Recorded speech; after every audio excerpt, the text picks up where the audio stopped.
scary.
Thanks, Sylvia.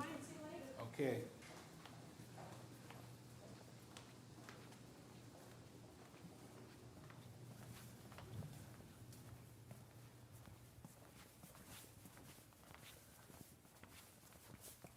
What's happening? Yeah, I guess so.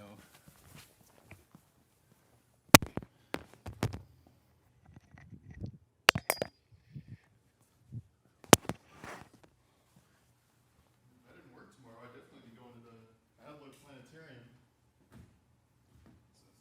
Well, tomorrow, well, I guess it's April 1st is one of the, like, free admission or, like, reduced price admission for Illinois residents. Oh, really? We're doing, like, a live event Oh, cool. for the shuttle launch. Oh, yeah, yeah, yeah. That's gonna be cool.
it, is it exciting? Like, what goes through your mind? What do you think will be going through your mind? And then, like, what are you looking for?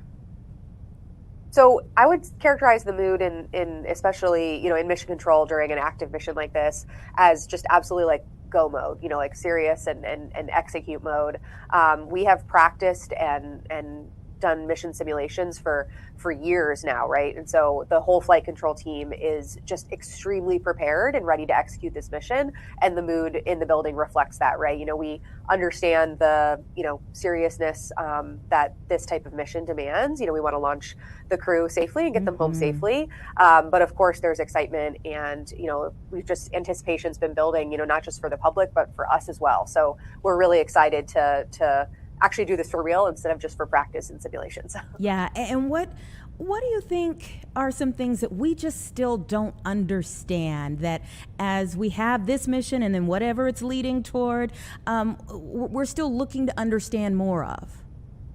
Absolutely. I love that question because, I think that there could be the public misconception of, since we went during Apollo, we're good, like we don't have anything else left to learn about the moon. And couldn't be further from the truth. I think the analogy that seems to resonate with people is, imagine if you were an alien from outer space and you flew to Earth and your job was to characterize Earth, right? This is the first time that we're visiting Earth. Oh my gosh, what is it made out of? And you go to Yellowstone National Park. It would be really cool and it would be beautiful and you'd get really cool and exciting samples, but would it be reflective of, the entire planet? Absolutely not. And so Apollo returned amazing samples that helped us unlock this new generation of lunar and planetary science. But oh my goodness, do we have a lot left to learn about the moon?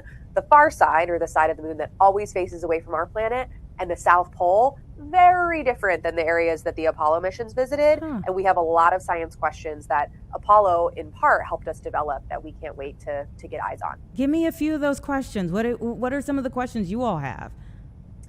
My favorite outstanding lunar science question to really deep dive here is the South Pole Aitken Basin. This is the oldest and largest impact crater in the solar system. Impact cratering is a process that is widespread, ubiquitous on any planetary body that has a solid surface. And SPA, South Pole Aitken, we love our acronyms at NASA. If we can get the right samples from this really exciting feature at the South Pole of the moon, it could help us get information about the timing of evolution of the entire solar system, because it is the oldest and largest, and we've never gotten samples back from there before. So the idea that Artemis missions could ultimately get to a measurement that could inform our understanding of literally the entire solar system is extremely inspiring, and it's a challenge big enough that it really needs humans in the loop in situ trying to help us answer. Fascinating. And it was the Aitken, what was it again? South Pole Aitken Basin. South SPA. Pole Aitken Basin. It sounds like bacon, so that'll help me to remember. Thanks for letting me science-ify this a bit. Absolutely. I feel a little smarter just listening to you. So, for those folks who are going to be watching tomorrow, one, tell everybody how they can watch, and then two, for those folks who are going to be watching tomorrow, for all of us, walk us through kind of what we will see in the timeline. The NASA communications team have thrown themselves in to really trying to make this mission accessible to all watching around the world that want to tune in. So 24/7 coverage of the mission will exist on NASA's YouTube channel and NASA Plus. And then the launch, there'll of course be, additional coverage that really talks us through, what's happening with the vehicle and the crew. There'll also, for the lunar flyby, be that also extra coverage. So definitely tune in for that. But please do follow along with us. There's amazing resources on NASA's website. The crew, all the way down from the crew to those of us supporting from Earth, really feel strongly about bringing this mission home to all, so that when you go out at night and look at the moon, it feels a little closer. So please do tune in. Oh, yeah. And then, okay, how long is the mission? It was 9 days, right? Is that correct? It's just about 10 days. Okay, so 10 days for them to go up, do this test, and then we're expecting them to come back, correct? Yes, they will splash down in the Pacific Ocean. Splash down in the Pacific Ocean. Just kind of as somebody who has been on board for years and getting to this point, tell me what it feels like to finally get this close to it actually happening. I mean, honestly, we feel ready. Myself and my team, like really, we've been ready for this. We will go when the rocket is ready. And I mean, being here and seeing the rocket is, hits you, right in the feels, because it really is. We're standing here on the edge of a really momentous occasion, and honestly, I just can't wait to get in flight and implement everything we've been practicing for so long. Yeah, absolutely. Okay, two more questions. One, I would love for you to tell us what this is leading to. We've heard a lot about that in the last couple weeks. It's a really exciting time here at NASA. We're looking forward to more Artemis missions that will ultimately, of course, land on the surface of the moon.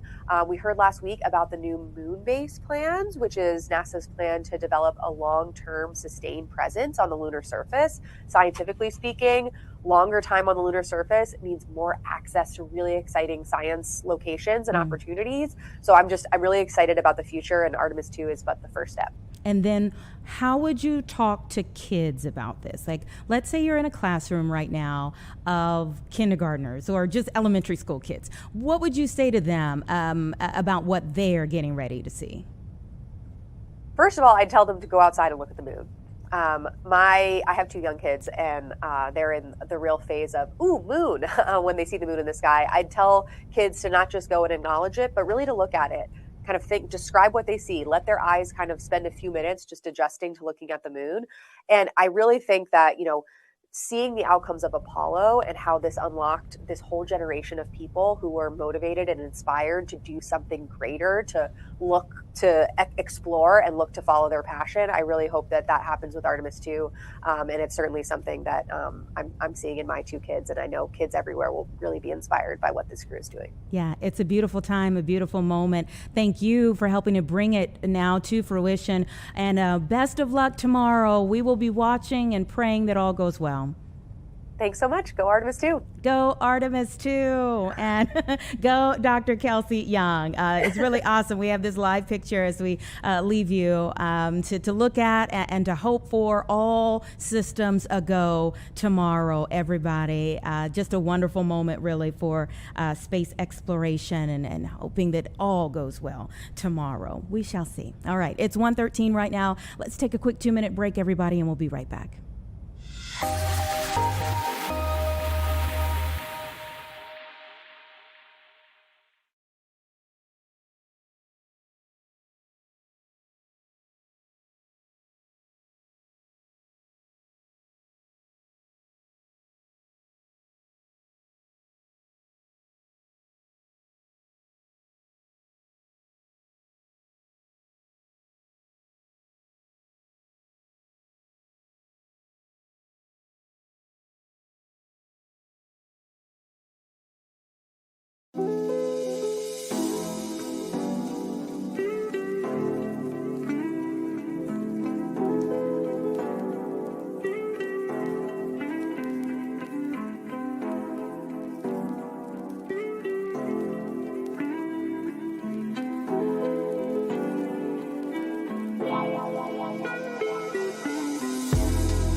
welcome back, everyone. It is 1:16 right now, and while we're waiting on our next guest to log on here, let's go ahead and take you out to the East Coast, and primarily that would be right around Washington, D.C., where we get this beautiful picture outside of the Supreme Court.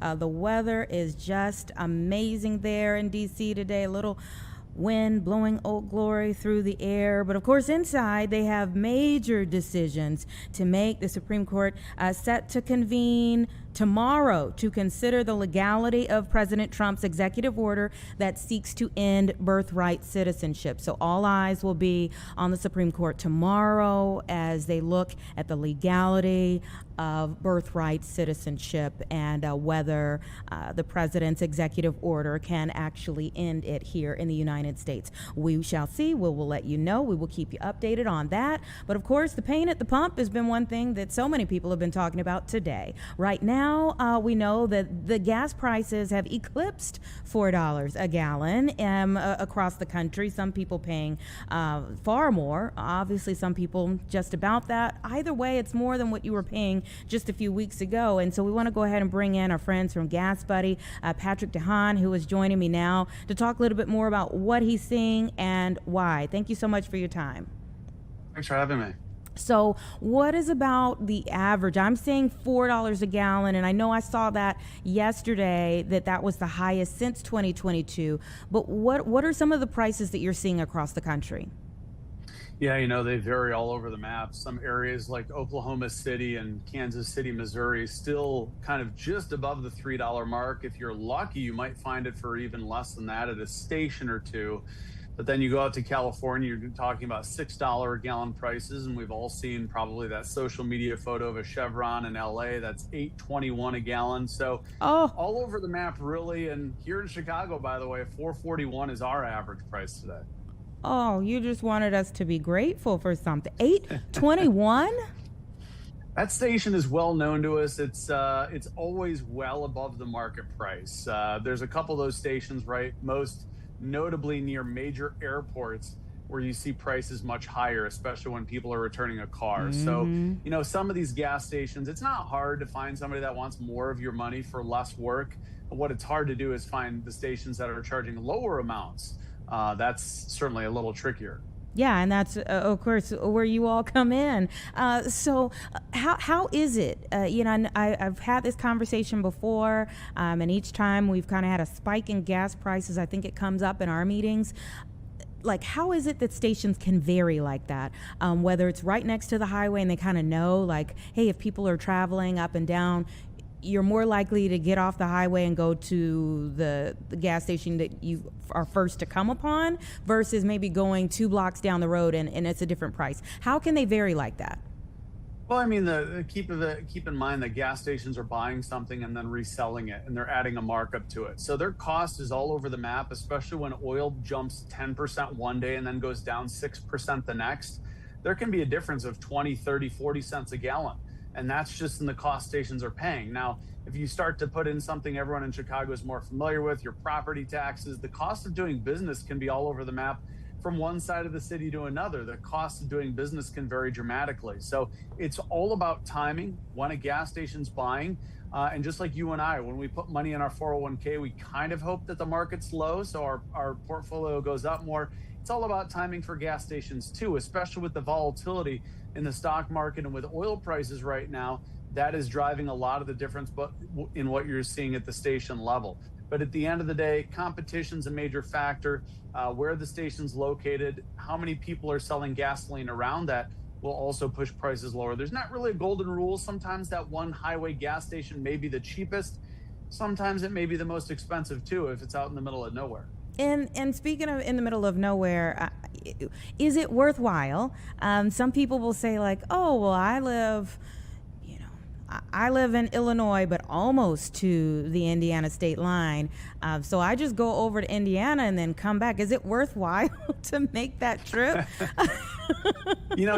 Years ago, you'd always want to live right on the cusp of that border, the Indiana-Illinois border. And now it's almost like negligible. You don't really save any money. The bigger border now where all the savings is if you're across the state line in an area like Kenosha, that's where all the cheap gas is. You find it 60 cents a gallon north of Wisconsin. If you go down to Indiana, it's not often that much different, really, if difference at all. Sometimes the savings is negligible. Indiana's gasoline taxes are close to that of Illinois. So, yeah, the Wisconsin state line, that's a good spot to be. Or the further downstate you go, you generally see quite a bit lower prices because Cook County has higher taxes. And so that impacts what you and I pay as well. So regionally, Wisconsin is the place to be for gas.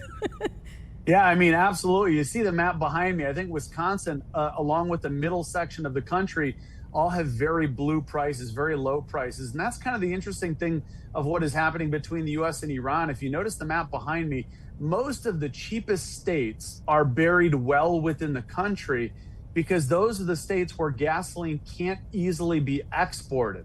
So you notice all the coastal areas, Florida, for example, very bright orange, that's kind of rare. But the gasoline that goes to Florida can simply just skip on by and go to another country overseas. So the coastal regions being more expensive right now has everything to do with what's happening in the Middle East and the fact that there's a lot of gasoline, diesel, jet fuel, and oil stuck in the Strait of Hormuz. And let's talk more about that aspect of it, because that really is the biggest driver, if you will, for these gas prices going up. So the longer this conflict goes on, are we expecting that these prices will just continue to go up, or do we think that they'll level off at some point in time? Well, I mean, it really depends on the situation in the Middle East. As long as the Strait of Hormuz is significantly shut down, we're going to continue to see gas prices going up. Now, it probably won't be at the pace of the increase that we saw over the last few weeks, because that represented more shock of those events happening. Now the market knows that this is ongoing, but there are still things that can escalate. If the president were to attack Iran's power plants, or if he were to try to take over Karg Island, that's the island that Iran uses to export a lot of its oil. If there's a major escalation, you still could see gas prices jumping up closer to record highs. I'm still hopeful that we won't hit record-setting levels, but it really all depends on the degree of escalation, whether it's the U.S. or Iran. There's a lot still at play here. And I'm hopeful that the situation will improve. If it does, oil could decline if we see ships start sailing through the Strait of Hormuz. But for now, that still will maybe be a longer way off. And does it matter that, like, say, one day the president says, oh, Iran says they're going to let 20 ships through, but maybe that doesn't happen again for 4 or 5 days? How quickly do you think these numbers could change? Would they just do a yo-yo, or stay at a high or a low? Well, they could do either, but the bottom line, actions speak louder than words.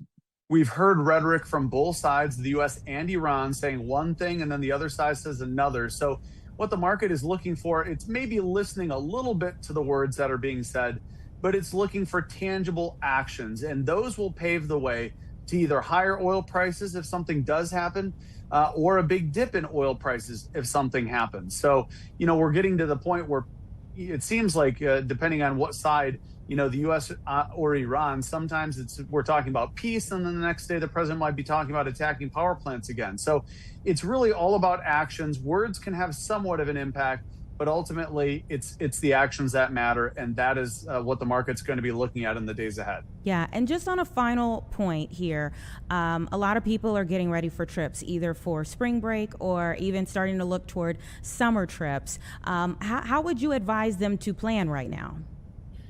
It's really tricky. If you're going to be hitting the road this summer, you're probably going to want to plan on spending, close to where gas prices are now, and it could get worse. I mean, as an analyst, we usually have a little bit of foresight, but a lot of this is really completely unpredictable based on whatever direction that the U.S. or Iran may take next. So if you want a road trip, be prepared to scale back some of your other plans. You're eating out, you're going to bars, etc.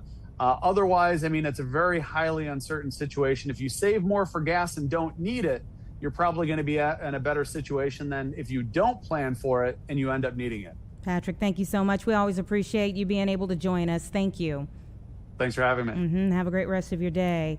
It is a really tricky time, especially with so much travel happening right now and so much uncertainty when it comes to the prices, whether it be for gas for your car or even the ripple effect of the gas and the different things that you're paying. As we take a live look outside right now, I mean, not only am I thinking from this picture about all of those cars out there on the roadway and the gas prices that so many people had to pay to fill up, but do you see the haze in the sky, everybody? Yeah, it is a soupy, really humid day here in the city. As you can see from this live look off in the background, we've already had some pretty strong to severe storms that came through earlier today. I mean, we had some hail, golf ball size hail this morning for some areas, and obviously we're going to really look to our meteorologist coming up in the 3 o'clock hour as to what we are anticipating as the day goes on. So stick with us for more on that. Let's get in a quick break though, everybody.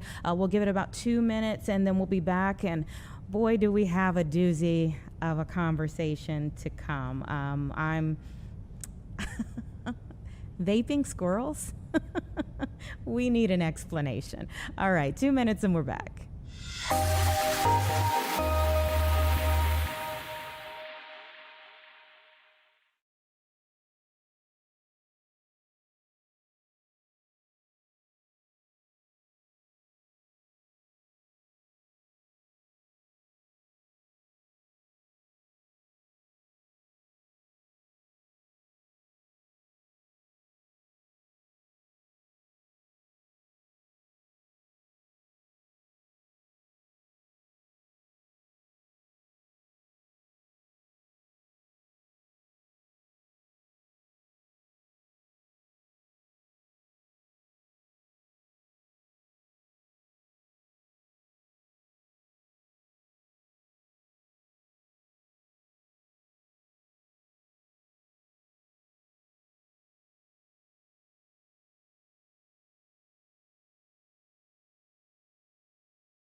Welcome back, everybody. 1:30 right now, and sometimes you really have to bring the experts in to help you make sense of things that you see with your own eyes. If you have already seen, or if you do happen to see a video of a squirrel with a vape pen in its mouth, this will help you out a lot. It is not AI. It is not AI, but it could be a consequence of the rise in e-cigarette use and our continuing issues with litter. And so let's go ahead and bring in Seth Magel, the Senior Director of the Urban Wildlife Institute. Thank you so much for being here. Appreciate it.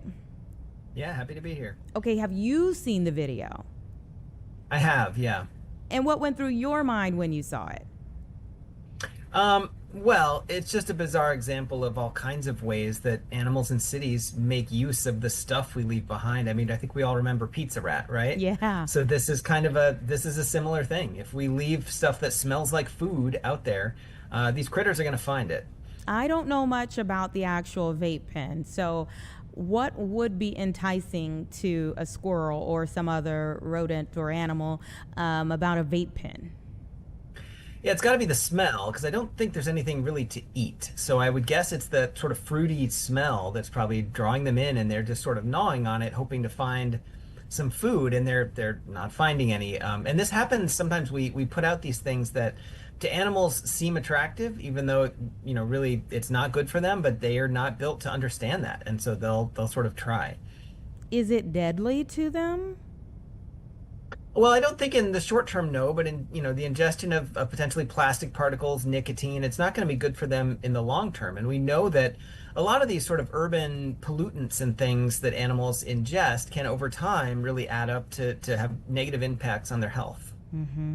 And I mean, you mentioned this is kind of a common issue. The collision of issues when it comes to animals that are in an urban environment. What are some other things that you see? Yeah, we just really have to be thoughtful about what we put in the environment. Something that my team has been studying lately is the issue of owls who've been poisoned because they're eating mice, they're eating rats, they're eating things that they should be eating. But because we've put out so much rat poison, the mice and the rats and the other animals they're eating are full of this poison, and the owls and other animals are dying because of it. So all these decisions we make about what we leave out there, whether it's just trash we throw out or rat poison that we put out on purpose to try to kill rats, it all has an effect on these animals that we share our cities with. Okay, I have a question on that because we've had several conversations about rat contraception. The pilot program that's here in the city. So if an owl ate a mouse that had that in it or that had already, consumed that, does it then affect the owl? We don't think so, because we think that the particular chemicals and particles that are being used in that study shouldn't accumulate to those large quantities the way that a rat poison or something like that would. But it is certainly something to be aware of, and it's something we think about a lot when we put out something like rat contraception into the environment is, could this have an effect on other parts of our food chain? It's really interesting stuff. What are some of the other things that you all are looking into in the Chicago area right now? Yeah, we're always just curious about different animals that associate humans and food. And so think of like raccoons, right? Raccoons in urban landscapes have become very accustomed to eating our trash. They eat a lot of our trash. Mostly they seem to do okay eating trash, although some of them may have health effects from that. But the thing that happens to them as far as their behavior is they start to associate people and food. So like I've been out jogging and like hordes of raccoons are coming up to me. And I know that's because they think, oh, humans equal food. And when that happens, it's really bad, right? Because it can create conflict. It can create situations where they attack people or attack their dogs. So even though we live in the city and there's a lot of trash and stuff around, we just really want to be thoughtful about how we engage and interact with these animals, because for the most part, it's better if we kind of keep them a little bit away from us, a little bit at arm's length. And that means trying not to get them connecting the idea of us with where they get their next meal. Oh my goodness. I really want to ask you where you've been jogging, but I won't ask you for everyone to know. I really want to know Fair now. enough. So I can exit off the list. But tell me, for this time of year, especially now that we're coming into springtime and the temperature's on the rise outside. Well, we're kind of all over the place right now, but you get where I'm going with this. Generally speaking, we're on the rise with the temperatures. What are some of the concerns for the Institute as we go into these warmer months? Yeah, well, we're thinking about a lot of things. As you said, animals are moving around more. They're trying to find food. Things are warming up. People are going to see more animals. So we're always thinking about how people are interacting with those animals. We want to encourage positive interactions. People are getting out birding right now. They're looking at birds, getting ready for spring migration. That's so exciting to see people excited about our birds and some of the rare bird species that return to our city. Like in the zoo, we have the black-crowned night heron colony that returns every year, but also think about the piping plovers at Montrose Beach. So watching out for these rare species to show up, making sure we're ready to help protect them in the ways they need to be protected.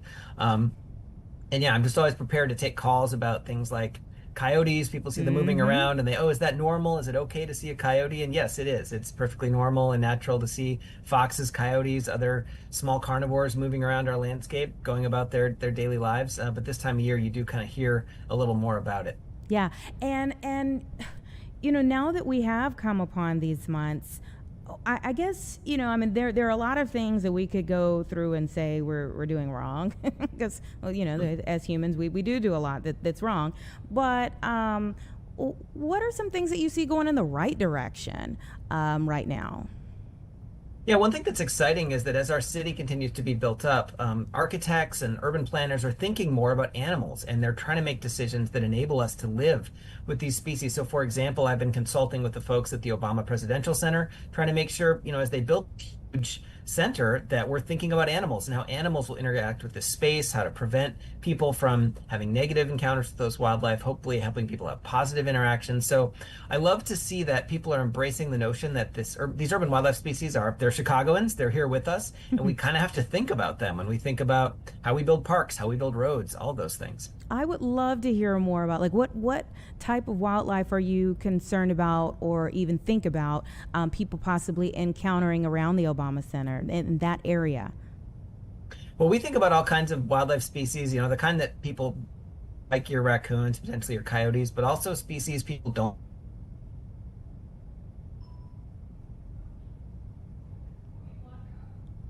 Oh, I think he may have been frozen for a moment. I was really interested in that response. So hopefully we get him back so he can finish up. Am I okay. back? You're back. You're back. Yeah, I really wanted to know. About that. I think I was talking about how we are looking into some rarer or some things people don't really think about, like bats, for example. So we have a lot of bat species in the Chicago area. They do really important things for us. They eat insects. It's very helpful for us. So we think a lot about species like that. We've been monitoring them around the Jackson Park area. But also the classic things, the foxes, as I said, coyotes, raccoons, possums, squirrels, they all matter. They all sort of add up to our urban ecosystem that we have here. I really didn't know about bats in the area. Are there some other things that you all know that most of us would be a little like, didn't know that was here in Chicago? Yeah, one species people have been calling me a lot about lately is flying squirrels. I don't think a lot of people realize we have flying squirrels in the Chicago area, but people are sending me videos of flying squirrels in their yards, in their window boxes, just kind of doing their thing. They seem to be positively received by most folks, but there suddenly seem to be a lot more of them than there used to be, and I'm pretty excited to try to find out why. Does this have to do with them vaping? Let's hope not. I haven't had reports of flying squirrels vaping yet. It's been all the tree squirrels, but we don't want to see that happen. So let's try to keep those vapes off the sidewalks. Oh my goodness. Well, it's really interesting. I mean, one, what you all do, obviously provides a wealth of information, but it really is about a lot of things that we just don't know. When we go about our daily living, we just don't know. I mean, we have seen some pictures over the last couple of weeks of coyotes out on the Mag Mile and some, pretty common areas that we typically tend to see them, but I've never heard about bats in the area. And so, yeah, I mean, you all kind of have the inside scoop on some things that most of us wouldn't have thought about even. Yeah, there's some exciting developments. For example, just in the last few years, as the Chicago River has become a lot cleaner, we're starting to see otters. Super exciting to see otters in the city, other than, of course, the ones you can see at Lincoln Park Zoo, which are also exciting. But yeah, I think we're going to see more and more wildlife making use of cities, and that really can be, by and large, a good thing. Not that every animal is good news, but a lot of them are good news, and it's exciting to be a part of researching that and helping people celebrate that. Yeah. Give me a little of your background, how you ended up doing what you do. Yeah, I've been an urban wildlife biologist my whole career. I actually got started when I was a college student. I was in Colorado. I was studying prairie dogs that lived kind of next to the sidewalk by my apartment. And I started off, I thought that was kind of interesting, and I ended up studying those guys for a master's degree and a PhD, and was very excited to come to the zoo when they started the Urban Wildlife Institute about 15 years ago to help build this program. As a zoo, a big part of our mission is to connect people with nature, but it occurred to Lincoln Park Zoo that most people live in cities. Most of the world's population is urban. And so if we're serious about connecting people to nature, the place to start is in their backyards. Because no matter where you live, there's wildlife, there's nature, there's cool things happening all around you with the birds and the squirrels and anything else where you are. So I'm a little bit strange compared to some of my wildlife biology colleagues who are working in Africa and, deep in the Everglades and stuff. And I'm like studying the squirrels in the park district. But it's really important work because these are the animals that are interfacing directly with us. And we really believe that we can help cities to be a good place for wildlife and for people to live together. Yeah, and what are some areas that we still need to clean up to do better? You mentioned, kind of cleaning up the river, and now we see otters, but like, what are some other areas we still need to clean up? Well, a species that we study a lot that is actually surprisingly understudied is rats. Rats are not fun to study necessarily, right? People aren't excited to learn things about rats, but rats are a huge problem. In some years, Chicago has been named America's rattiest city, which I think is a little unfair. But we're trying to understand why some communities have so many rats, what we can do about it. And that often, to bring it back to the original topic of this discussion, it comes back to trash. It comes back to where's our trash not secured? What can we do to sort of keep our trash away from rats? Because when they get a hold of it, their populations really increase and they start getting into people's houses and spreading disease and doing all the things that we don't want them to do. So that's another example of a species we work on a lot because we don't want people's experience with nature and wildlife to be rats, right? We want it to be more positive things. More positive things, please. Thank you so much for coming on the show. Thank you for what you do there at the Lincoln Park Zoo. We really appreciate you sharing your expertise with us today. Yeah, thanks so much. All right, take care. All right, everyone, it's about 1:43. Let's take a 2-minute break and we'll be back.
Welcome back. About 1:45 right now, and often we see, a toy or something that becomes really popular for kids, and then we see some issues start to pop up with it. They give a moment of pause for people, some who already have them sitting in their homes right now, and others who maybe put it on like a birthday wish list or on a Christmas wish list, those types of things. So maybe we'll really be able to help people out. The Lake Forest Fire Department actually had to go for a house fire on Monday that was sparked by an electric scooter. And so I have the Lake Forest Deputy Fire Chief, Chris Roberts, joining me now to talk a little bit more about that, but then also just in general, some things that we need to keep in mind right now. Thank you for your time.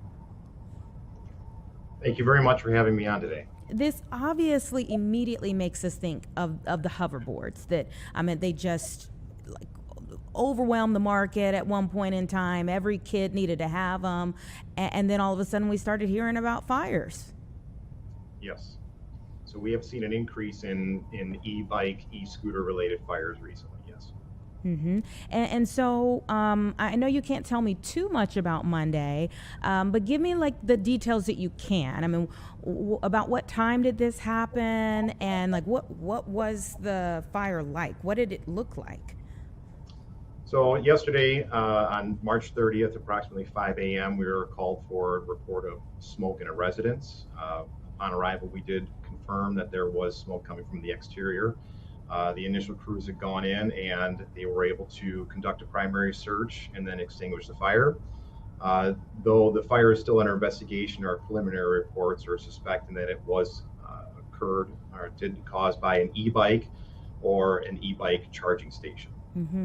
And what would make an e-bike or even the charging station flammable? Good question. So with the e-bikes, there are a couple different things that can occur with those, whether it be damage to the actual battery pack itself, or if there's an overcharging or the sustained charging effort is too long. What ends up happening is there's a chemical process known as thermal runaway, which occurs when those battery cells are getting significantly hotter than they should be. Usually those exceed 1,000 degrees Fahrenheit. When that thermal runaway occurs, the battery can either off gas, it can start on fire, or it can even explode. And for e-bikes and e-scooters, those fires have occurred from those overcharging. Those are usually due to using the incorrect charger or by plugging too many of those units into one circuit within our residence. How does that change the firefight? So those require usually a lot more water because of the temperature and the discharge of heat that we need to suppress. And so, a lot of the conversation over the last several months when it comes to electric scooters has been about, the age of people on the roads and how they're traveling and whatnot. But what would you say to people if they were thinking about getting one of these electric scooters right now? Is it just about paying attention to how long you may be charging? Or, would you buy one for your family member right now? Kids are always asking for those for sure. That's no lie about that. But if you are looking at purchasing an e-bike or an e-scooter, please make sure that you are doing the research on it to purchase it from a nationally recognized testing lab. Usually you can look up the UL standards for electric micro mobility devices. That's the UL standard 2849. So you want to make sure that those devices do meet the standards for electrical compatibility. If you are already own an e-bike or an e-scooter, please make sure you're using the correct charger. And you're getting that charger sourced directly from the manufacturer. When those manufacturers develop those battery packs, they use them for a specific capacity and a discharge rate. The same could be said for the charging capacity. So it's only supposed to charge it up to a certain level over a certain period of time. What ends up happening is those batteries, the chargers that are not compatible, is they push out too much voltage and too much amperage, and they either charge the battery up too quickly, or it will keep charging even past the full capacity of the battery, which causes the overheating, which leads to potential for increased risk of fire or explosion. So along those lines, when you're charging the battery, once the battery is full, unplug it and don't leave them charging, plugging overnight. Don't charge too many devices at once on one circuit within your home. Keep the batteries at room temperature if possible, and don't charge them below 32 degrees or above 105 degrees Fahrenheit. If there's any damage to the battery, or you believe that the e-bike or e-scooter needs repairs, please take it to a qualified professional to do that. And lastly, please do not throw those batteries in the trash. The best option for them is a recycling center. You can contact your local waste center, or you can do an online search for a battery recycling center near you. Please stop using those e-scooters if you have one, the e-scooter, e-bike. If you notice there's an unusual color or shape of the battery, if there's a strange odor coming from them, or if you see that the battery itself is leaking. And always, if the battery starts on fire, please leave the area or the home immediately and contact 911. And you mentioned odor a moment ago. I see in the initial release where it does say that the firefighters did air quality monitoring. Is that because of just the, just general, okay, we've got smoke, we've got flames, monitor the air quality, or because of this type of firefight that it does change the nature of the air quality in the area? That is for both. So we would do that for any type of structure fire response, especially if it's in a contained area like a residence. Our firefighters would not remove their SCBAs or their air packs until they knew that the air quality was sufficient to be in there. What are some other things that have lithium-ion batteries that people should kind of notate in their minds? I mean, we're talking about electric scooters, but maybe you don't even realize you have this in your home. Well, some of the most common things that we're seeing are laptops or cell phones are the most common causes of those, but any type of electrical component that has recharging capabilities, even something as small as an outdoor light would have some type of lithium-ion battery in them. Very interesting. And obviously, as we have more items with these batteries, do you feel like maybe more needs to be done even on a federal level to keep your fire crews safe? I think there is quite a bit of legislation that's coming out to try and regulate the quantity of batteries that are available in a given space. So we're waiting for more legislation to come out along those lines. But just making sure that we're keeping ourselves and our children protected, making sure that we're following the standards by those nationally recognized testing centers, making sure that we're getting the right chargers with the right capabilities that match up with the batteries themselves, and then not leaving those devices plugged in unattended or overnight. Mm-hmm. Does this require extra training for you all? I mean, does the training, obviously the training I'm sure looks different for people going through school right now, but is this an added component for those who are becoming firefighters, or even those who are like doing a recertification? Yes, a lot of the new statistics that have come out and the new data is showing that these fires are burning hotter and faster and longer, and they are requiring more water to try and suppress these, along with some of the other issues if we do have vehicle fires where we have the runoff from the chemicals in there. So there are different tactics and strategies that are being used for fire suppression. Okay, well, thank you for what you do, you and your crews, what you all do on a regular basis to keep all of us safe. We certainly appreciate the sacrifice that you all make, and it's not lost on us. I appreciate that. Thank you so much. Mm-hmm, absolutely. So everyone, I mean, that's just something that we can keep in mind, maybe even to make note of how many items in your home have these lithium-ion batteries, and especially to take heed of his words when it comes to how we are charging them, how long we are charging them, where we're storing them, and all of those things that could help save lives at the end of the day, especially if this fire were to happen. And he said it happened, kind of early in the morning, but let's say it happened in the middle of the night or something like that. So just some things to keep in mind. Obviously, again, going back to even the hoverboards, when something comes out, it seems like the cool thing. It seems amazing and like all the kids need it, want it, all of those things. But the safety concerns do start to add up over time. So let's just be mindful of the things that not only put our lives at risk, but put our first responders' lives at risk as well. It is 1:55. Give us 2 minutes. We'll be back, and I'll kind of set you up for where we're going in the 2 o'clock hour.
Okay, welcome back, everyone. It's just, we're approaching the 2 o'clock hour, so let me tell you a little bit about what we are going to get into in this next hour here on Chicago Live. We always appreciate you staying with us for the full time, and so we're going to talk about a new lung cancer effort here in our area, especially to reach underserved, underprivileged areas. Obviously, attending to the health of folks throughout the city and the suburbs really helps us all, when it comes to health coverage. The more people that are in good shape, the better. So we're going to talk a little bit about the new effort that's happening here in our area, and really it's statewide to recognize and renew statewide efforts to increase awareness of lung cancer screening also, and again, it's especially among Black and Hispanic adults between the ages of 50 and 80 who have a history of smoking. So we're going to talk a little bit about that coming up. If you have been hearing a lot of achoo, a lot of bless you, a lot of sniffling, and all of the things, I don't know how many sick calls we've had around here this week, but they've added up quickly. And allergy season is already upon us, everybody. And I mean, red eyes, all of the things that come with us. So our friends from Loyola have come back, Loyola Medicine, with their allergy count, and we're going to get into what they're already seeing. We have the lead of the Loyola Medicine allergy count, who is going to be joining us to talk a little bit more about what they're seeing and whether we're seeing some things earlier than usual, if they think some things will last longer than usual. All of those things we'll talk about with them. We always appreciate, I love when it comes out every day and I kind of scan through it to see what might affect me throughout the day. But for sure, I think we're all kind of feeling the difference in the air over the last week, especially. especially. So we'll talk about that. We are anticipating that Mayor Johnson will be holding a press conference coming up at any point in time in the 2 o'clock hour. You can see a view into the room. Our cameras are set up. The mayor is not there yet, but just as soon as he is, we will try to go live there to hear what he has to say today. Lots of important decisions that he's had to make in the last several days, and so we'll kind of get an update on that. And also, definitely, we want to hear more of the question and answer. That way, we get into some of the other things that maybe reporters have heard about that we want some answers on. So again, as soon as that begins, we'll try to go to that live. And then we're also anticipating at any moment for our next guest to join here so that we can talk about A Better Chicago releasing their 2026 State of Youth report. You know, just this morning I had representatives from the president and CEO, in fact, of the Boys and Girls Clubs of Chicago on the morning show on Good Day Chicago, and we talked about the Ford Heights Boys and Girls Club reopening. They lost a federal grant, as many of their locations did last year, and the work that they did to try to get another grant, Cook County was able to get them a grant that went through the state, and they were able to reopen this Ford Heights location. When you think about the things that we have seen last night. We have a reporter today on a teen takeover that was in Hyde Park last night, kids jumping on cars in the middle of the night, or the teen takeover that we saw just last week downtown, and police, you know, kind of rushing to institute the 10 o'clock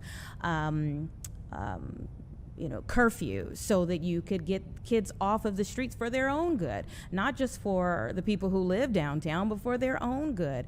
And when we see these videos and we see the things that are happening with our youth, to know that there are people out there that are trying to turn things around in their lives, i.e. going back to Ford Heights, where they now have a Boys and Girls Club that's come back open to help the youth in that area. I mean, that is an area that really, until lately, and we've had folks from Ford Heights on the show here recently, but until lately, I mean, there weren't a lot of things that were like coming back to life in Ford Heights.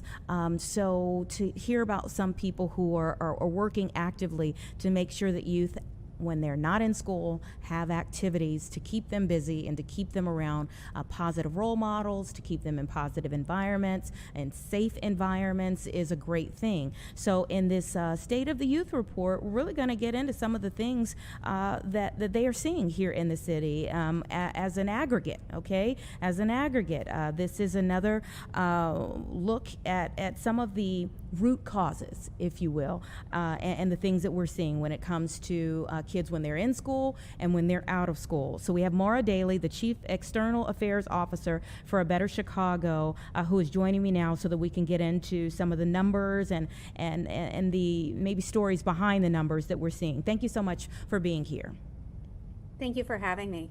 Really appreciate you. The State of Our Youth report, I think, is always so pivotal, and especially at a time like this, like I was saying, when we start to see some of these videos of kids out and about, whether it's spring break or getting ready for summer break, and you just wonder what's really going on. What are your findings? What did you all find?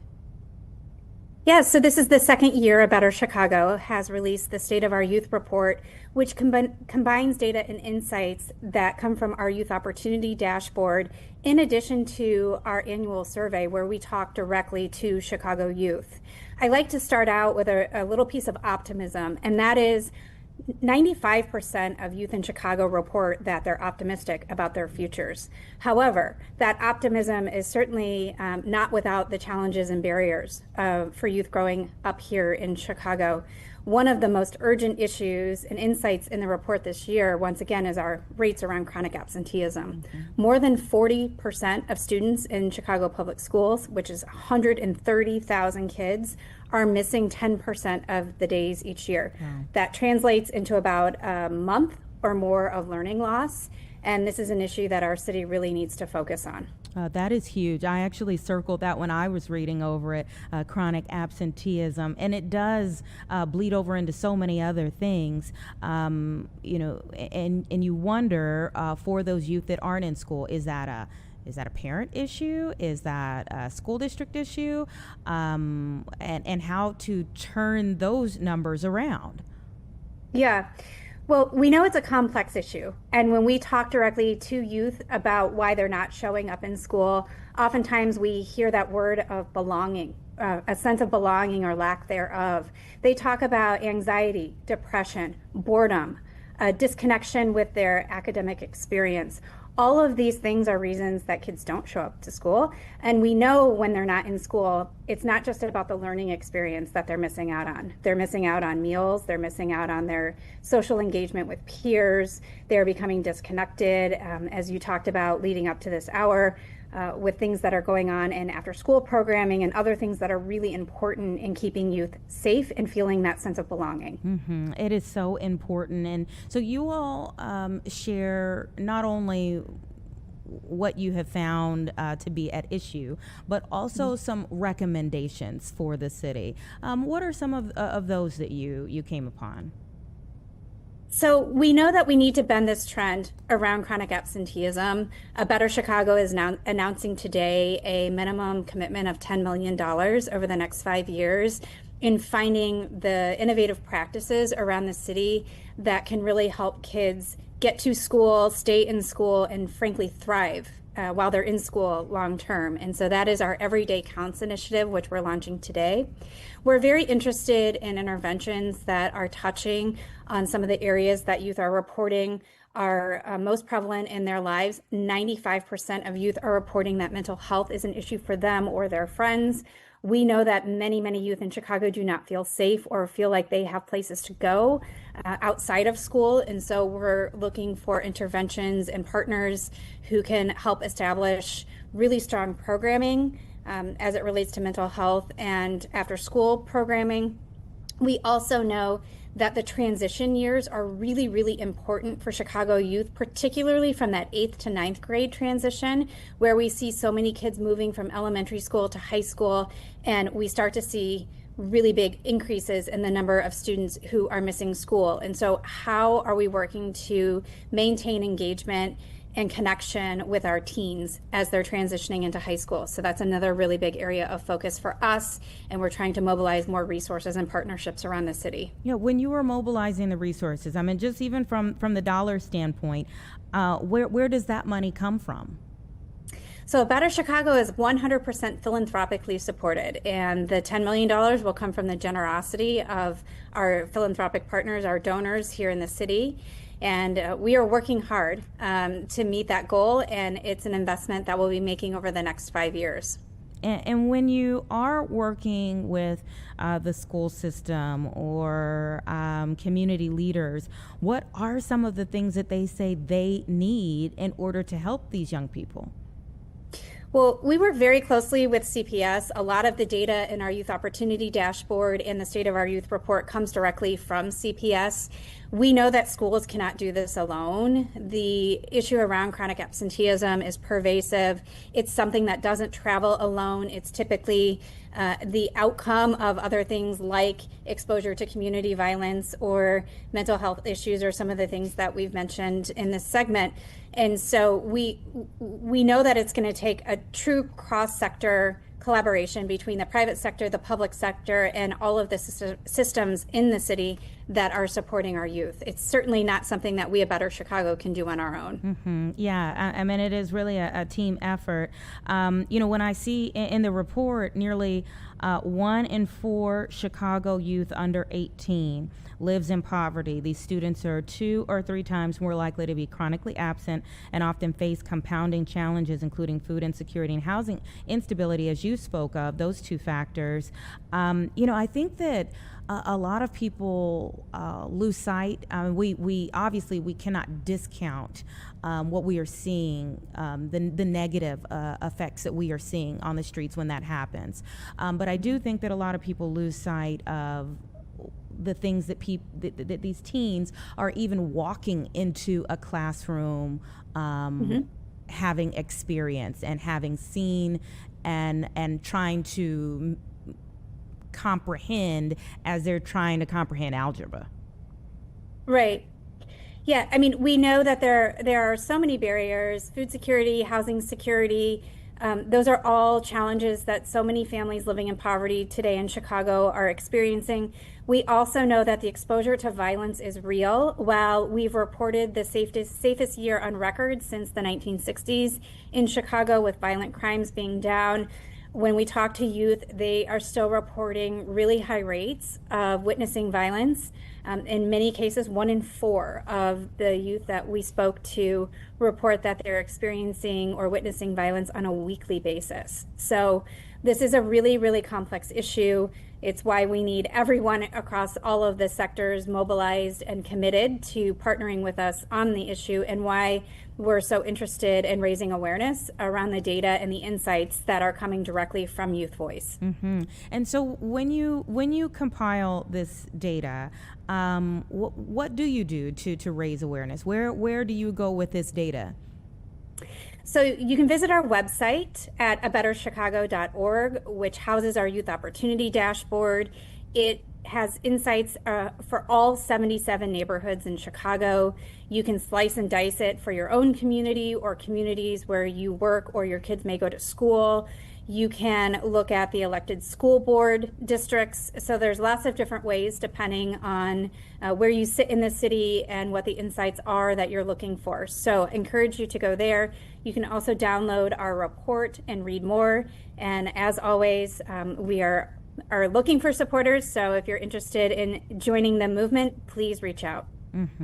And tell us a little bit more about the Everyday Counts Grant Awards. Yes, so we issued a request for proposals to 6 neighborhoods in Chicago based on the insights that have come from the Youth Opportunity Dashboard and the State of Our Youth Report. We were looking at the prevalence of chronic absenteeism in these neighborhoods, as well as where we have the most kids living in elementary and high school, and have looked to the community to say, here are all the data and insights around how youth are faring. How would you go about establishing partnerships in your community to really tackle these issues so we can bend the trend around chronic absenteeism? Our goal is to improve chronic absenteeism by 50% over the next 5 years. And we are going to be piloting the Everyday Counts initiative in the 6 neighborhoods, which are Austin, Inglewood, Garfield Park, South Lawndale, and South Shore and Woodlawn. I honestly hope and pray you all's efforts pay off. Again, I think there's a little something for all of us to do. You mentioned speaking to others about like where most kids living in, was it elementary through high school, or where most kids who are in elementary to high school live. What did you find on that? Yeah, so we were looking at where we had the highest population of kids with the highest rates of chronic absenteeism. Gotcha. And so the 6 neighborhoods that I mentioned align with those 2 factors. We were also looking at the number of schools and high schools. So, Chicago is a complicated city, and that a lot of kids go to elementary school in one neighborhood, but they may go to high school 15 miles away. It's not uncommon. And so we have to look at all of these factors as we're trying to improve these rates. We also are looking at what the primary barriers are to getting kids to school in, say, 5th, 7th, and 8th grade versus high school years. And we know that oftentimes in the younger years, kids are more at risk of becoming chronically absent, and those interventions may look different than if we're dealing with kids in high school who have been disengaged with school for, say, a month or more at a time. So we've really untangled the data to make recommendations by neighborhood around what types of interventions might be most effective, and we're looking to the community to come back to us with those solutions. I think that's excellent. And the 40% of CPS students missing more than 10%, in your report last year, like how does that compare? It's almost equal. It's a non-statistically significant improvement. Last year we were at 41%, but that's really just kind of a rounding error. So we haven't seen a substantial improvement in chronic absenteeism. And that's one of the reasons why A Better Chicago has made this commitment and really wants to bring this issue to the forefront, because we believe it's possible, especially with how many youth are optimistic about their futures. Yeah, we want more youth to be optimistic about their futures, and more people who are concerned about making sure they get to those positive futures. Thank you so much for your time. Thank you for what you all do, and we certainly appreciate you coming on the show today to talk about it. Thank you so much for having me and for raising awareness for this important issue. Absolutely. Thank you so much for your time. Thank you. Just about 2:15. I can't tell you, there are a few issues that I feel more passionately about than saving our youth. I mean, it really is heartbreaking when we see some of these videos out there, and you feel like, well, what can we all do? What can each of us do better to cut down on the negative things that we do see? How can we use our lives, use our experiences to better theirs, and at the start of their lives? And for so many of these kids, what we see at the end of this started out so young. And so the earlier we can get to them and help to show them positive things, I think the better the outcome is for all of us. So it's 2:15. Let's take a quick 2-minute break, and we'll be right back.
Welcome back, everyone. Just about 2:18, Mayor Brandon Johnson is now speaking to reporters for the press conference that we spoke of. He started out that press conference paying tribute to fallen firefighter Michael Altman, who was laid to rest today.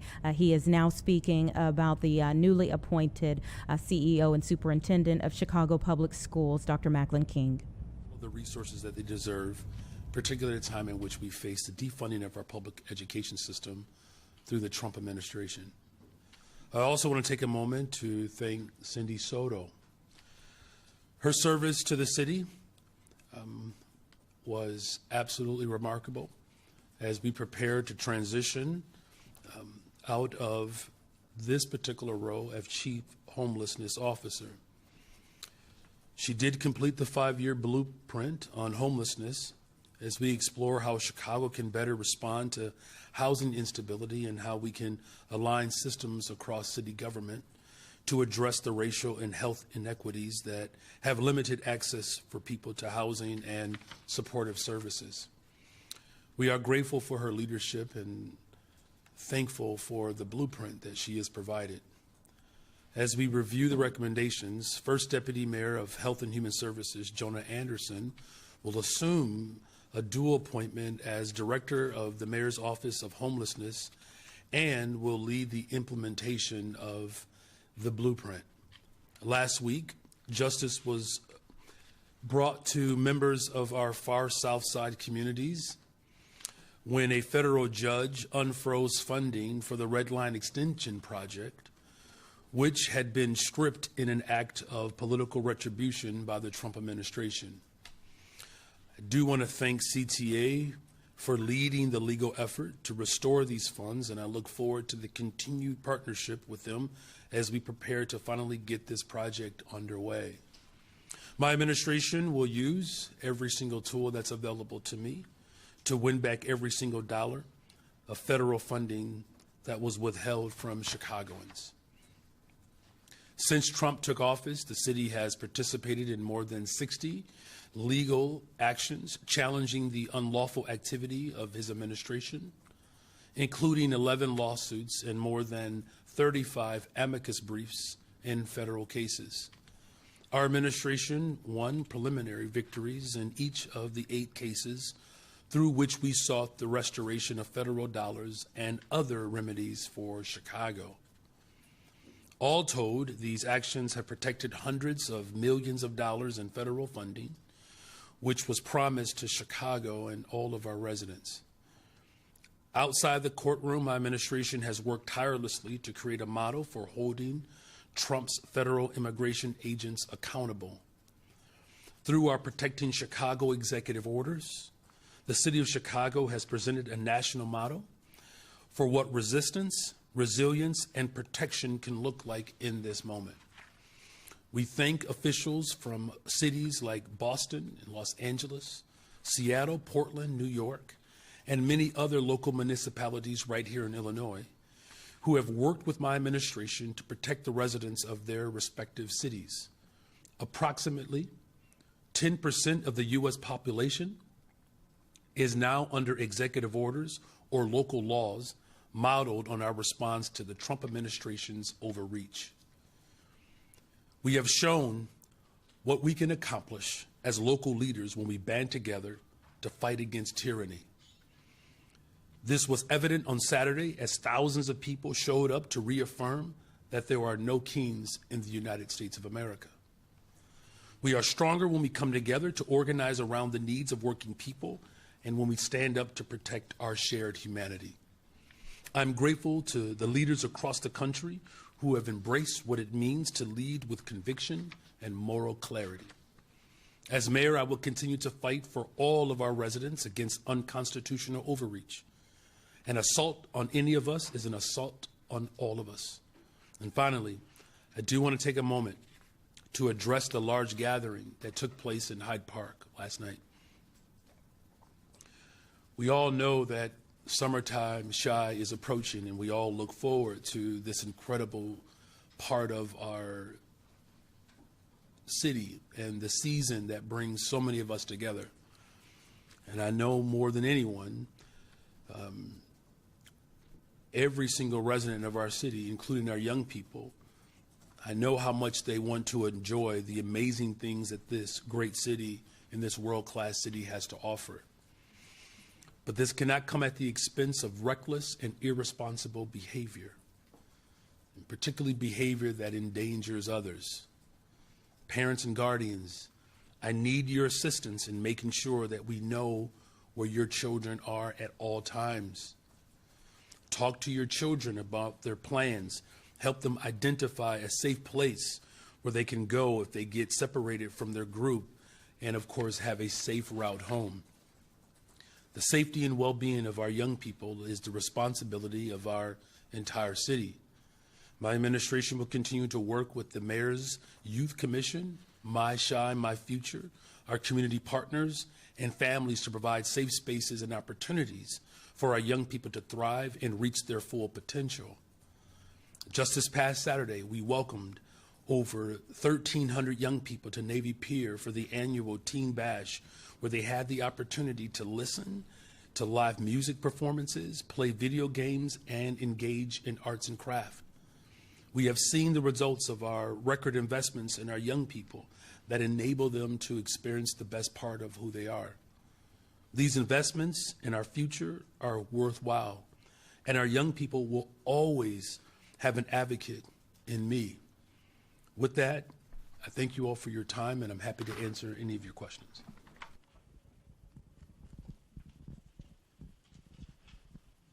We'll do one question, one follow-up, starting with Jeff. On the last day of Women's History Month, you're giving me the mic first. How you doing, Mayor Johnson? I'm doing well. Thank you for asking. Let's talk a little bit about sort of broadly about the gathering in Hyde Park. You've said repeatedly that the city has a curfew law, it's being enforced, and police are working, and obviously it's not just the police's responsibility to make sure that young people are safe. Proposals to enhance the city's curfew ordinance have been rattling around City Council. I know that Brian Hopkins has been working with your team on something that has been kicking around the Public Safety Committee. Are you and your administration closer to getting to yes on something that Alderman Hopkins and a couple dozen aldermen have indicated that they believe they need? Well, look, what we need is to make sure that our young people have as many opportunities as they possibly can to experience the beauty of our city. And as I said in my remarks, those opportunities have to be organized and structured. That's why we're doing it. But it's not just on the government to do that. We know that there are many community-based organizations, faith-led organizations, business leaders that are creating safe spaces and opportunities for our young people. Look, I've been in constant conversation with our alders around ways in which we can structure activity that does not put people in danger, in particular our young people. As far as one of the iterations of the ordinance that my administration has been engaged with Alderman Hopkins around, of course that work is still ongoing. The initial version of that, the SNAP curfew, as we said from the very beginning, there were some real clear concerns around the constitutionality around it. We are already paying record numbers in terms of taxpayer dollars to settle cases where abuse was applied. We can't go back down that route. In our attempt to create opportunity and accountability, we can't put ourselves in a predicament where we would be violating the Constitution of residents of the city of Chicago. We can build opportunity and accountability. That's the goal. And I need all of Chicago to help support this effort. It is not on politicians alone to figure out what to do with people's children. Now, I'm going to do everything that I can to make sure that my children have opportunity. And I know that there are a lot of parents who are doing the same, right? But we do have, some young people who have stepped outside of the parameters and the guidelines that we've established as a society. And it's incumbent upon all of us to redirect them in a way where it keeps them safe and it keeps our residents safe. And a question, please, about one of your favorite topics, and I know it's one of mine, the Bears. Kevin Warren was on Pro Football Talk yesterday and talked about how the only viable site that they're focusing on in Cook County is the one in Arlington Heights, and specifically to the proposal that he and you put forward a couple of years ago to remake the Lakefront campus. He said there really wasn't an appetite at that point in time for that. Your acting CFO, Stephen Marr, told state lawmakers last month that one of the reasons that the city wanted more time was because of a lack of commitment from the team. I'm wondering, sir, if it's your intention to force the Bears and the state to come back to the table to reopen talks around the museum campus. Well, look, it's the best location for the Bears. It's why they chose that location first. Look, what I've said repeatedly, and the Bears have said this, they want a partnership in Springfield. And that partnership cannot be confined and limited to a space outside the city of Chicago. It is still the best location. It's why there was an entire proposal that was centered around the city of Chicago. So clearly they had an appetite. Where things broke down was when the state of Illinois did not commit $850 million to that project. Look, it's the #1 tourist destination in the entire state of Illinois. The other location, which is my other favorite topic, are the Cubs, Wrigley Field. I mean, seriously, look at what the Ricketts have done to that entire section of the city of Chicago. People don't go up there just for Cubs games, right? They go out and hang out in the neighborhood. And creating that type of partnership with public and private, we're already seeing the fruit of that labor and that exchange. We're now one of the top tourist destinations in the state of Illinois. It's actually Wrigleyville. So now you have proof positive of how this partnership can work, not just for the sports, but for the entire community. And now you have this museum campus where people come to from all over the world. The infrastructure needs that are quite severe are very obvious. And unlocking the full financial potential of the museum campus is good for the taxpayers. Not to mention what's being proposed right now in Arlington Heights. I don't believe it is. Hey, Mayor. Hi. Sarah Molina with CBS. Can you talk a little bit about the Chief Homelessness Officer position? You established that 2 years ago. It was funded by a grant for 3 years. Yeah. Why is it ending early, and can you go over the blueprint and if it will be affected with this position being eliminated? So the blueprint will be made available. We're still fine-tuning a couple of points. And once that's ready, all of you will get a chance to see the incredible work that our Chief Homelessness Officer led. My administration never made a commitment to an amount of time for this particular office. And what we're excited about is that she obviously was able to do it in less than less than 3 years. But now we're moving towards implementation. Simply put, just because the position and the role that Cindy Soto is now transitioning, it doesn't mean that the work has ended. As I indicated in my remarks, there's an individual who would take on that responsibility for more implementation. And we're already seeing the results of the blueprint, right? We have a one shelter system that we've built. For the first time in over a decade, families don't they don't have to wait for shelter. Last year, I believe we committed $40 million to 7 shelters to move them towards, ADA accessibility, move them towards dignity. We're still building more non-congregate setting shelters, and of course creating pathways for permanent affordable housing. So bear in mind that as we've been building this blueprint, flying the plane and building it at the same time, that work doesn't get interrupted or slowed or prevented because this particular assignment was completed early. As a former public school teacher, I think it's actually quite impressive to turn an assignment early. Just to clarify and give you a chance to respond, the coalition that's behind that grant has said that they thought that this position was going to be encompassed by the city permanently. The position will still final continue to payment work. is As I still- said in my remarks earlier, let me just go back to them, okay? All right. Give me a second.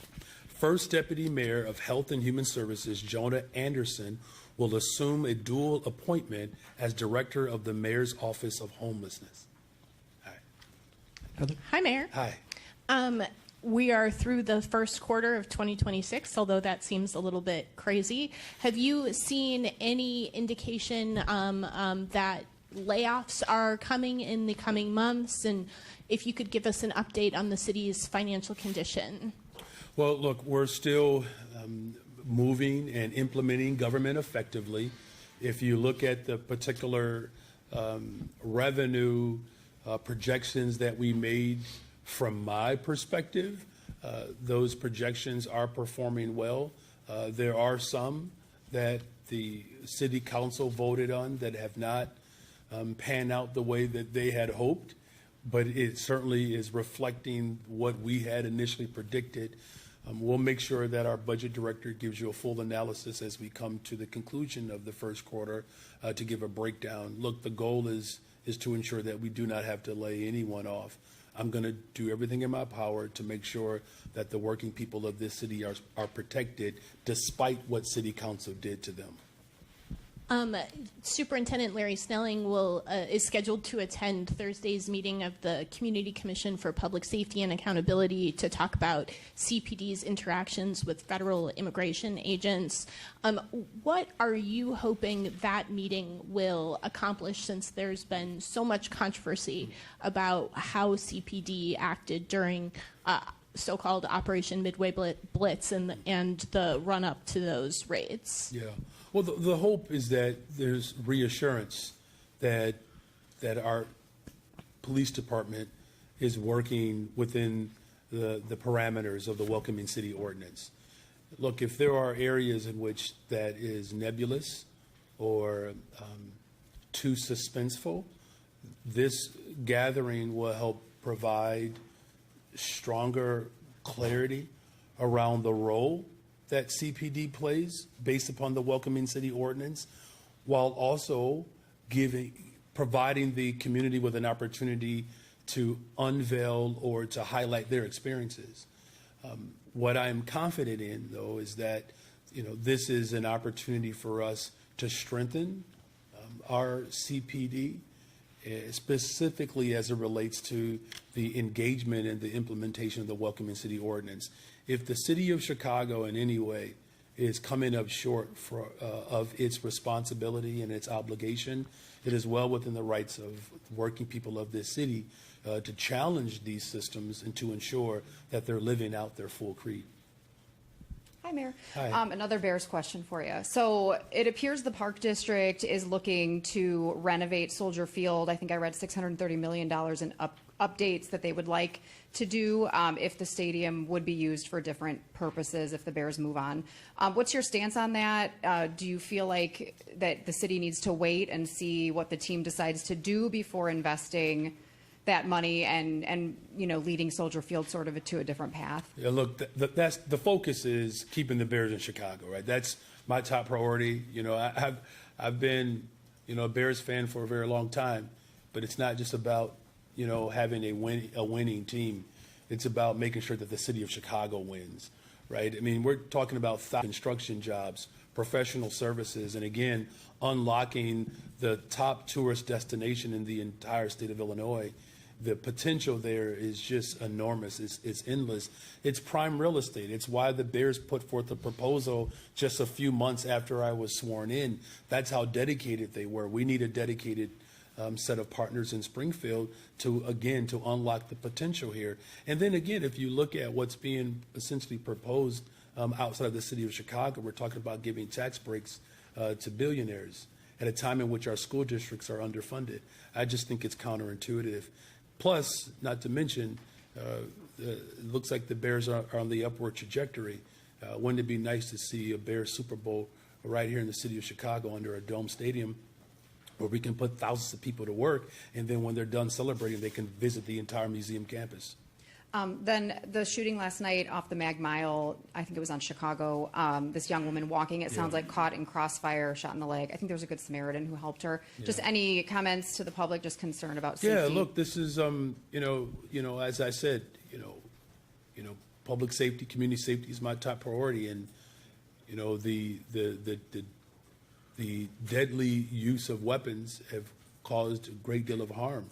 And, we're grateful, by God's grace, that this woman survived this tragedy, and it's why we work so hard to remove guns off the streets of Chicago. We know that there is an uptick in terms of the way, and I don't know the circumstances around this particular incident, but we do know that there's been an uptick in that type of violence happening among strangers, driving past one another. We don't know all the circumstances there. But it's why we have to get guns off the streets of Chicago, quite frankly, guns off the streets in cities across this country. But again, our top priority is to make sure that we reduce these shooting incidents and we continue to drive violence down in the city of Chicago. Good afternoon. Good afternoon. This morning, LaShawn Ford and former Governor Pat Quinn launched a campaign. All right, we have been listening in there as Mayor Johnson held a press briefing today, kind of going over several major things that have been big points of conversation over the last several days here. Obviously, he started by paying tribute to firefighter EMT Michael Altman, fallen firefighter EMT Michael Altman, who was laid to rest today as a hero, dying in service to this city. But then he also addressed many other things during this time. He addressed a federal judge unfreezing the funding for the Red Line extension. He called it political retribution, the fact that it was even held for a period of time, and thanked the CTA for their work on that. He talked about the first chief homelessness officer, Cindy Soto, whose last day will be on Thursday, and he said that they will be releasing a blueprint that she put together. So he said that her job, which was funded through a grant, that her job was to put together the blueprint, and he announced the person who will be leading the implementation forward, at least for the time being, and he said that will be Jonah Anderson. He also talked about the fact that he was congratulating Dr. Macklin King, who as of yesterday became the new CEO and superintendent of Chicago Public Schools, with a huge job ahead of her and a 3-year contract. He talked about the Hyde Park teen takeover. I mentioned there were a couple of new videos that had been circulating today, really, kind of referencing that incident in and of itself. We have a reporter who is working on that today, with so many people just kind of wondering, okay, it's not even summer yet. What is happening? Where do we go from here? It tied really with the conversation we just had with A Better Chicago about trying to find some solutions for the things that we are seeing going wrong when it comes to our youth. Yes, there are beautiful, wonderful minds out there, but as a whole, in terms of adults, trying to keep their minds going in the right direction, it is a village approach here. And so with that teen takeover in Hyde Park, people had their vehicles damaged and obviously their safety questioned. And he said he wants for young people to enjoy the city, all parts of the city, just like anyone else, but it can't come at the cost of reckless behavior that endangers their lives or that of others. And spoke directly to parents at home. Parents at home who need to know where their kids are. And also said that they, as a city, the city poured into youth just this past weekend, welcoming 1,300 teens last Saturday to Navy Pier for a bash, a beautiful, positive activity. But that the city can't do it all. And so he says it's not a politician's job to figure out everything to do with people's children. Not a politician's job alone. Not a politician's job alone to figure out what to do with people's children. And that is correct. But again, the village approach, there is something that we can all do. Aside from that, there were several questions about the bears. It's a big topic, especially while our lawmakers are in Springfield and we have a solid plan on the table in Indiana. And will it be that the Bears' only option is Indiana, or will Illinois come to the table with another solid plan? Obviously, for the city of Chicago, the mayor of Chicago says the best option is Chicago to renovate the museum campus, and that requires better partnership in Springfield, that there are he admitted severe infrastructure needs there at the museum campus, but that there needs to be a partnership in Springfield to address those needs and to keep the Bears at the museum campus, which is a huge draw for people across the world. So those are some of the things that he talked about there. He said that he'll be releasing the blueprint for their path forward in terms of homelessness in the city a little bit later on. They were anticipating releasing that sometime today. Sounded like maybe they have a few more loose ends to tie up, so I'm not sure if that'll come out today. He didn't put a time frame on it in that particular press conference, but that was one of the things that we were waiting on. And he also spoke about something that he addressed in a press release on Monday that came out that said Mayor Brandon Johnson's ICE playbook spreads as cities challenge Trump's crackdown. And it says, in case you missed it, cities throughout the country have embraced Brandon Johnson's playbook for pushing back against President Trump's immigration crackdown. Officials from Boston, Los Angeles, Seattle, Portland, New York, in addition to cities throughout Illinois, have worked collaboratively with the Johnson administration to implement many of the measures pioneered by Mayor Johnson, while looking to Chicago as a model for responding to federal immigration enforcement. That is from Political, what they reported on ramped up immigration efforts and the pushback that has happened, citing Chicago as a model. So, of course, the mayor cited the fact that they cited him. All right, so that's pretty much what we got into in the portion of the press conference that we listened into. They were still doing some question and answer, and honestly, we don't know how long that will take, but we are going to proceed on with our conversations here. We have a really important one coming up next about the health of people here in Chicago and beyond in the state of Illinois. So give us 2 minutes and we'll be back with that.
Welcome back, everyone. 2:46 right now, and the Illinois Lung Cancer Screening Initiative is highlighting the often overlooked impact of lung cancer on women, and they have some new information that we want to be able to share with you right now. I have Dr. Juanita Mora, who is a board director of the American Lung Association, joining me right now. Thank you so much for your time. Oh, it's so great to be with you to discuss such an important topic. And tell me, why is it often overlooked for women? Well, I think what part of the reason is that it doesn't get it as enough press as, for example, breast cancer. But when we come to lung cancer is the #1 cause of actual death from cancer in both men and women.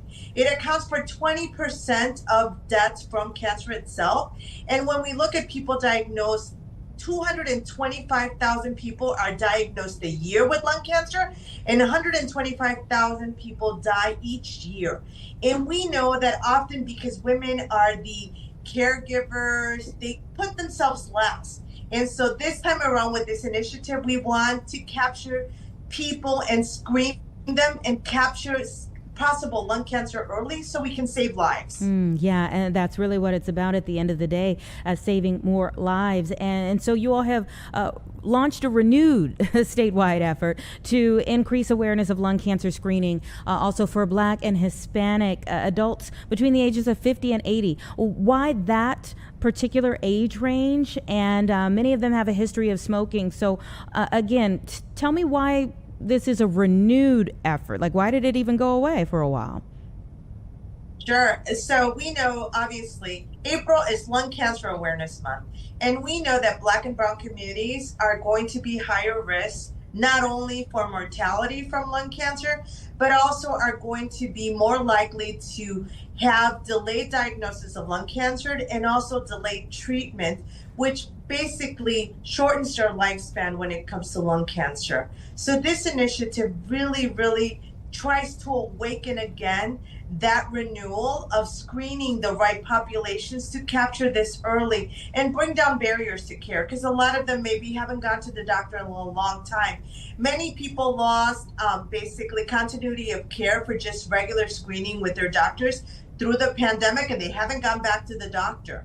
Many of them actually through the ICE raids didn't go back to the doctor either. So now we're telling them and giving them this initiative that basically says, look, let's identify who's at risk for lung cancer. We're going to give you this number, 844 ALA lung, where you can get screened.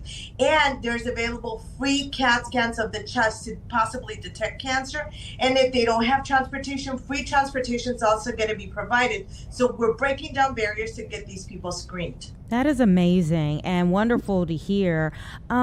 I would like you to maybe speak a little bit more to how many people go undiagnosed. I had a coworker who went undiagnosed for quite some time, just kind of to your point of not going into the doctor regularly, a man, and went in for what he thought was pneumonia, and it turned out to be stage 4 lung cancer, and only lived a couple more months after that. So talk to me a little bit about going undiagnosed, and what are the symptoms that people should look out for? Sure. So first of all, people at risk. So people who are at risk that we're trying to capture. People who are currently smokers between the ages of 50 to 80 years of age. People who quit smoking within the last 15 years. Or people who have a history of smoking that's called the 20-year history. So that's like 2 packs per day for 10 years, or 1 pack per day for 20 years, or any equivalent like that.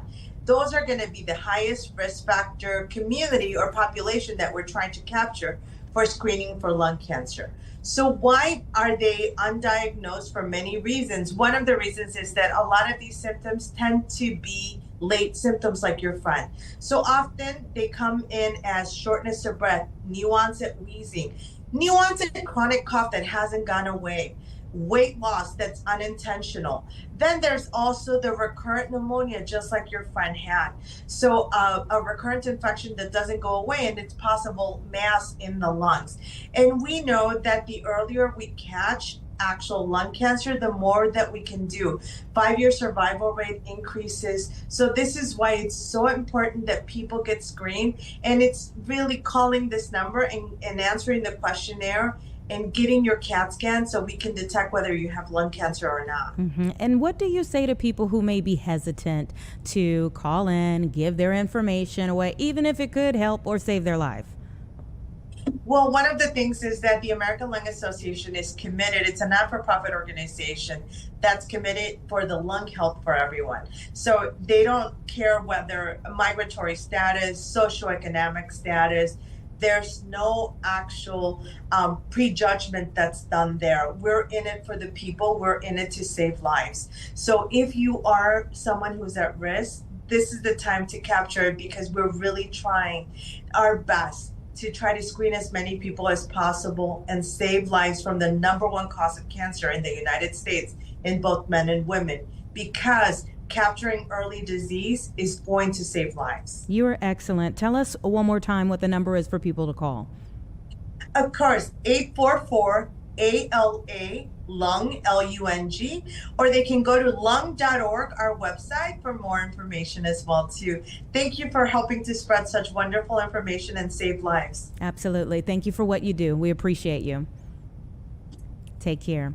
It's 2:52, everyone. Give us 2 minutes and we'll be right back.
All right, welcome back, everyone. 2:55, and oh boy, I think so many of us have felt a change in the air over the last couple of weeks here. Allergy season is what we're talking about now with Dr. Shaw, the lead of the Loyola Medicine Allergy Count.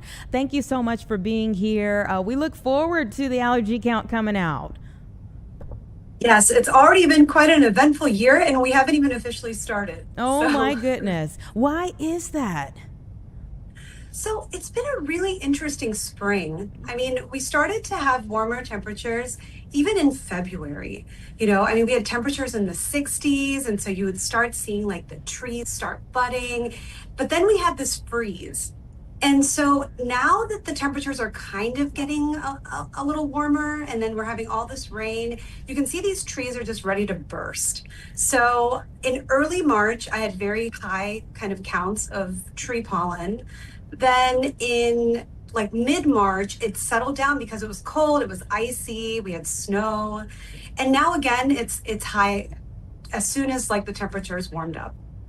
It really is. I mean, the sneezing going on around, it just amped up so quickly. So what is in the air like right now?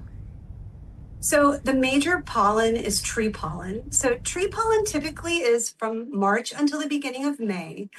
This year, I would say it probably started a little earlier, but then there was that pause during that snowy cold time. And now it's kind of ramping back up again. So I'm predicting the season's going to be a little longer. So it's probably going to go until mid-May. Once April, like mid-April hits, then we start grass pollen. We're not seeing that right now in our counts, but it's probably a couple weeks away. Oh boy, something to look forward to. I meant that very facetiously. How do you all go about collecting the samples? So we have a pollen counter machine. It's on the roof of our building here at Loyola. And this machine, what it does is every morning we have a slide that gets put into the machine, and it sucks the air and moves the slide every 15 seconds. So we get a 24-hour collection on this slide. That slide I physically take down every morning. I stain it, then I look in the microscope, and then I count each grain of pollen one by one. Molds are done a little differently, but using the same slide. And that's what we use to report the pollen as being low, moderate, high, or very high. And I'm sure, I mean, this kind of depends on the person, but what is typically the worst offender for Chicago? Oh, that's a great question. I would say it's really a combination of two pollens. So what happens, especially in springs like this one seems to be coming, is that grass and pollen both occur together.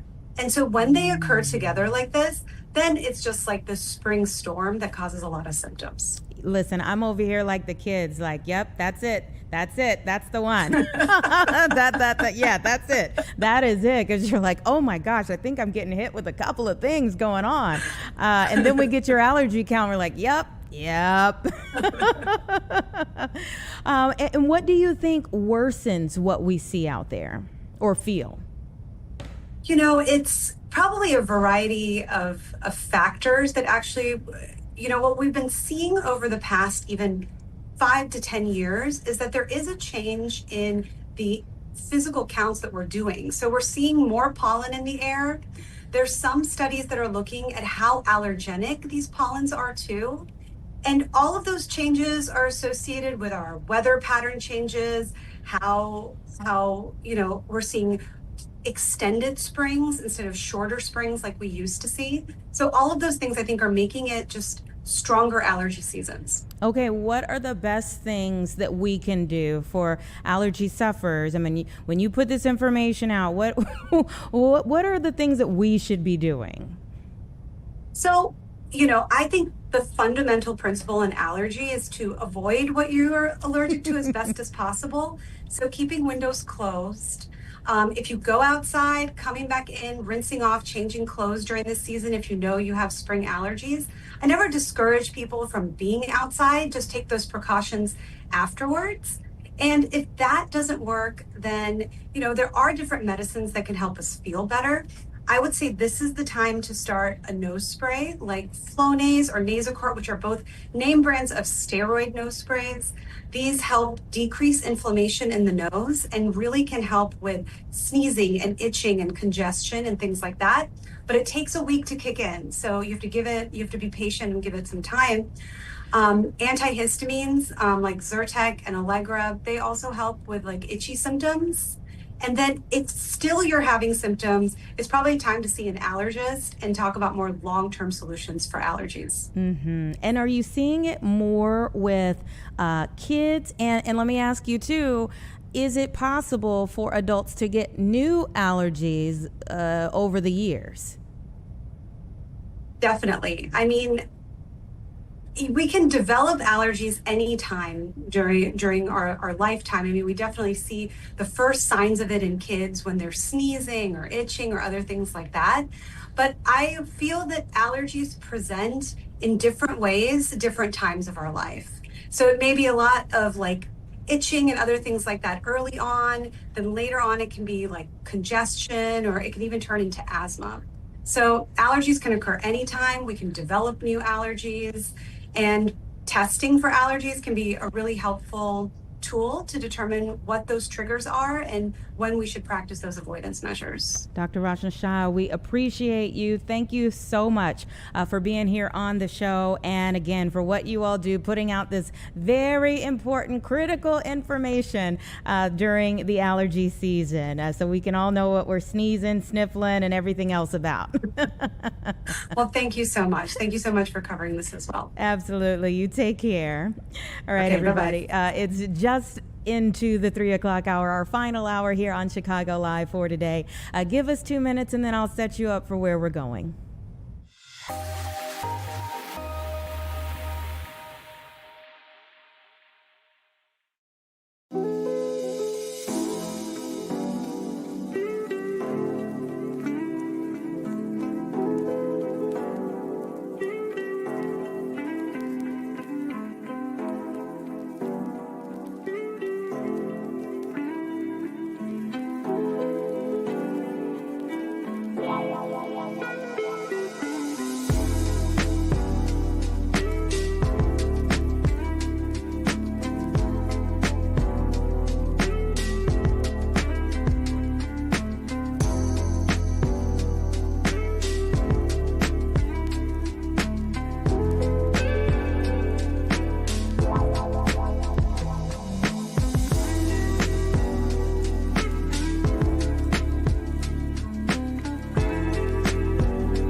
Okay, welcome back, everyone. It's just about 3:05 right now. We're in our final hour for the day here on Chicago Live. And before we get out of here, just a few moments ago, we were having a conversation about lung cancer efforts here in our state, and specifically for the month of April as we move forward into April. Before we turn you over to the 4 o'clock news, we're going to talk about vaping causing cancer. When vaping first kind of got popular, if you will, a lot of people didn't think that there was a link. And there's more and more research saying, wait a minute, you may have kind of put the cart before the horse, that this is something that is significant for people to know about. So we're going to talk about it right around 3:45. We also anticipate getting an update on our weather outside. It has been a bit frightful today. If you've been outside, you've kind of had to dodge rain. At times it's been dark for most of the day outside. Earlier today we even had reports of golf ball size hail in some of our coverage area. And as we go into the evening hours, we're going to have a conversation about where these storms, where the rain is headed, when our next round will be here, because we know that there were several days that we were in for a bit of a soggy atmosphere out there. So we'll talk about that with Emily, our chief meteorologist. We have a doozy of a conversation in about 20 minutes or so about cadaver fat transfers. This is the latest plastic surgery trend, cosmetic surgery trend, fat transfers from the bodies of those who have gone on. And so we're going to talk about it with the practice, a doctor from the first practice in our area to actually start doing this. We'll get more information about that. But first, we're starting off with United, partnering with a company, a shipping service, a luggage shipping service, to offer to customers out at O'Hare, complimentary at that. I want to go ahead and bring in Jonathan Marsico, the CEO and co-founder of Ship and Play. Thank you so much for being here. Can't hear you, but let me tell you, if it's on your end while you're clicking that, I love the picture behind you. That's awesome, man. Well, thanks. Thanks for having me. Hopefully you can hear me now. And the picture was done with our initial business, Shipsticks, to commemorate Arnold Palmer and our shipping service of shipping his golf club. Aha! That is pretty cool stuff. All right, let's talk about the matter at hand here. So how long was this in the works? And give us some details about how it actually works. Well, really, I think it's a big testament to United. We started conversations really just 6 weeks ago. And I think as your audience, and we know with our experience with United, they're constantly trying to find ways to elevate the customer experience. And given what's been going on, that we're also familiar with TSA and additional friction with traveling and long waits, they came to us, given our reputation of customer centric, customer first, and can you help solve some of our travelers' checked baggage issues and effectively enable their travelers to skip baggage claim and spend less time at the airport on the front side of the trip and spend less time coming, post-trip sitting at baggage claim. It really sounds like a game changer, but I do need you to walk me through it. Like, okay, how does Ship and Play work? Do you all have somebody who picks it up from where you live? Do you get to the airport and is there like a kiosk for Ship and Play? How does this work? Yeah, thanks. So it's a really simple experience. You'd go on shipplay.com.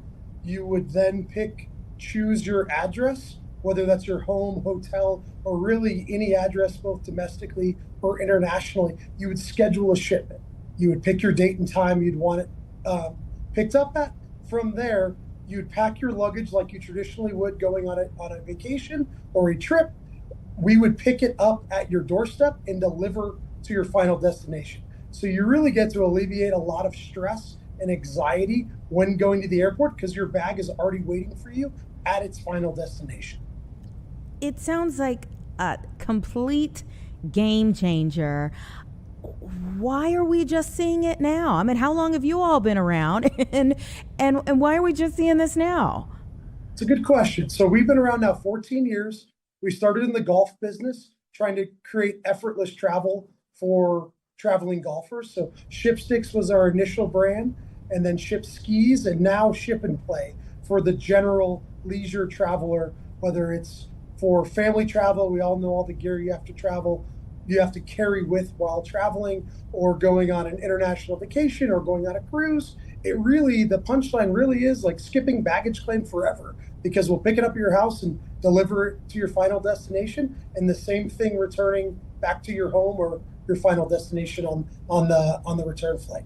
And okay, pricing wise, for some people it's going to be complimentary, others it's a discounted rate. But how does this work out? How does it benefit you all and the airline as well?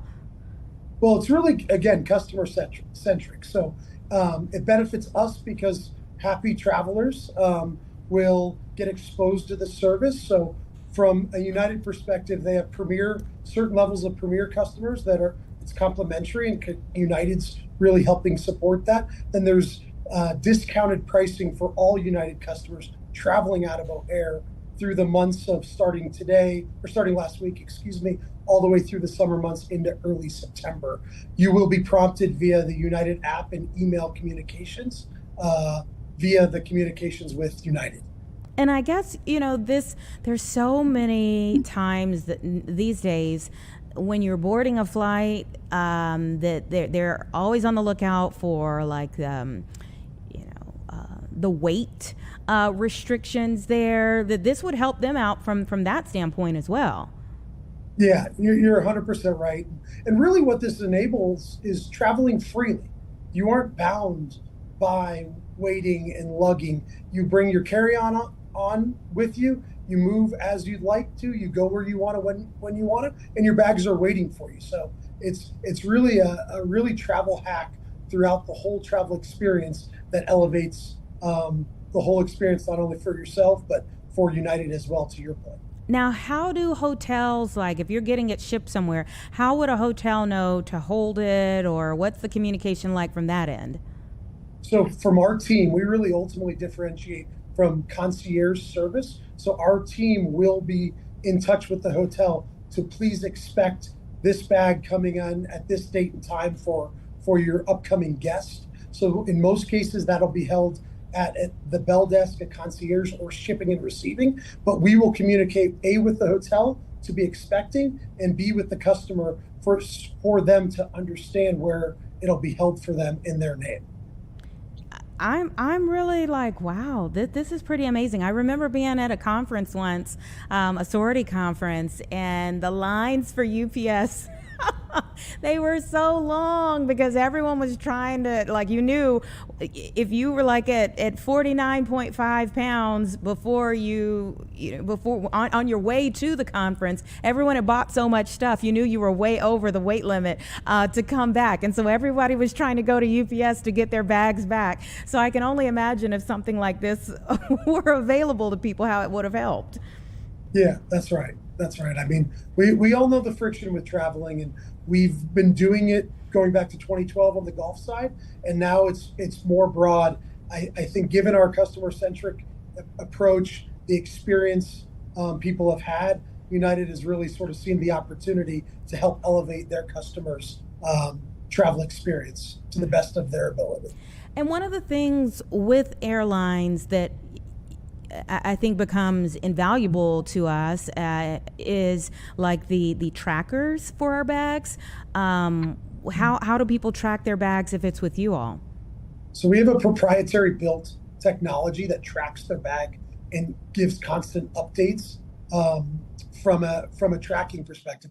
Additionally, we have a concierge team that monitors all of their shipments. It's their only job. They sit in our corporate office in Palm Beach Gardens, Florida, and they track bags on behalf of customers. So we are not only monitoring it from a technology perspective, but also a manual perspective in our concierge team that are looking and maintaining and upgrading and making changes as needed, and most importantly, communicating with the customer as their bag successfully reaches its final destination or any potential hiccups along the way. That's which really rarely. good to hear. If and I don't want to get you in trouble with your folks in United. We are appreciative of the fact that you all have this new partnership. But do you see yourself, working with some of the other airlines? And let's say somebody may be traveling with one of the airlines. Can they still work with you all to get their bags where they need to go? Yeah, absolutely. You go to shipplay.com and you can book just as the way I described it, picked up at your house, delivered to the final destination, whether it's with United or other airlines. We've partnered with cruise lines and travel advisors and tour operators, really anyone touching effortless travel. We currently have partnerships with, but you absolutely can go directly to shipplay.com and experience the same service as you can through the partnerships referenced. Well, this sounds amazing. And so thank you so much for coming on the show to tell us a little bit more about it. Thanks so much for having me. All right. You take care. If you need to get rid of that painting at any point in time, you know someone who loves it. I'm messing with you. Thank you for your time. Thanks a lot. Okay. It's 2:15, everyone. Give us 2 minutes and we'll be back with our next conversation.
Just about 3:18, and there are very few times, I think, in 2026 where you say, "No, wait, what? What are people doing?" This is a different conversation, okay, about something that is growing in popularity. So there's no judgment here. But I am looking for an explanation and a little more information about it. I have Dr. David Hill, who is with Fulcrum Aesthetics. It is the first practice here in Chicago to offer cadaveric adipose tissue, or a fat harvested fat transfer. Thank you so much for your time and being here to share your expertise. Absolutely. Happy to be here. So I remember in the early 2000s, late, let's say in the 90s. Yeah, in the 90s, when, let's say, breast implants were like really a big thing. And then it seemed like in the early 2000s, the Brazilian butt lift became a really big thing. I never heard of this. When did this become a thing? Yeah, so it's been around for about 18 months now. A lot of us have heard of fat grafting, which is taking your own fat and moving it somewhere else. For people who are super thin, kind of like marathon runners, or have, no body fat that they can actually move, or for people who just don't want to have surgery, liposuction to remove the fat, that's where this kind of plays a role. So yeah, for the last 18 months or so, it's been around. There have been numerous trials looking at it. It's not living fat, it's the structural framework of fat after all the living parts have been removed. So explain how it works to people. Yeah. I mean, I remember when people first started doing fat transfers and they would say like, I didn't have, because it was like, but implants were like, oh no, this is all me. So explain how this works. Yeah, so it comes from donated human tissue through a human tissue donation bank, just like materials we've used in surgery for decades. Things like skin transplants, bone transplants. The most commonly is probably acellular dermal matrix, which is from human skin. But by the time we use it, there's no living donor cells left to it. So it works by essentially injecting it like you would either fat grafting or with filler, and that fills in a volume that you'd like to fill in. So just like with a BBL, like you mentioned, or with a breast augmentation, you can use this instead to add volume, and it is essentially fat cells.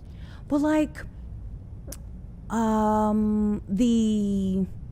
where are the specimens coming from? So they're from donated tissue banks. So it's regulated just like the FDA or with the U.S. Tissue donor banks. It's processed to remove all DNA and cells. It's called terminally sterile, which means it has less than a certain % of any living cell in it.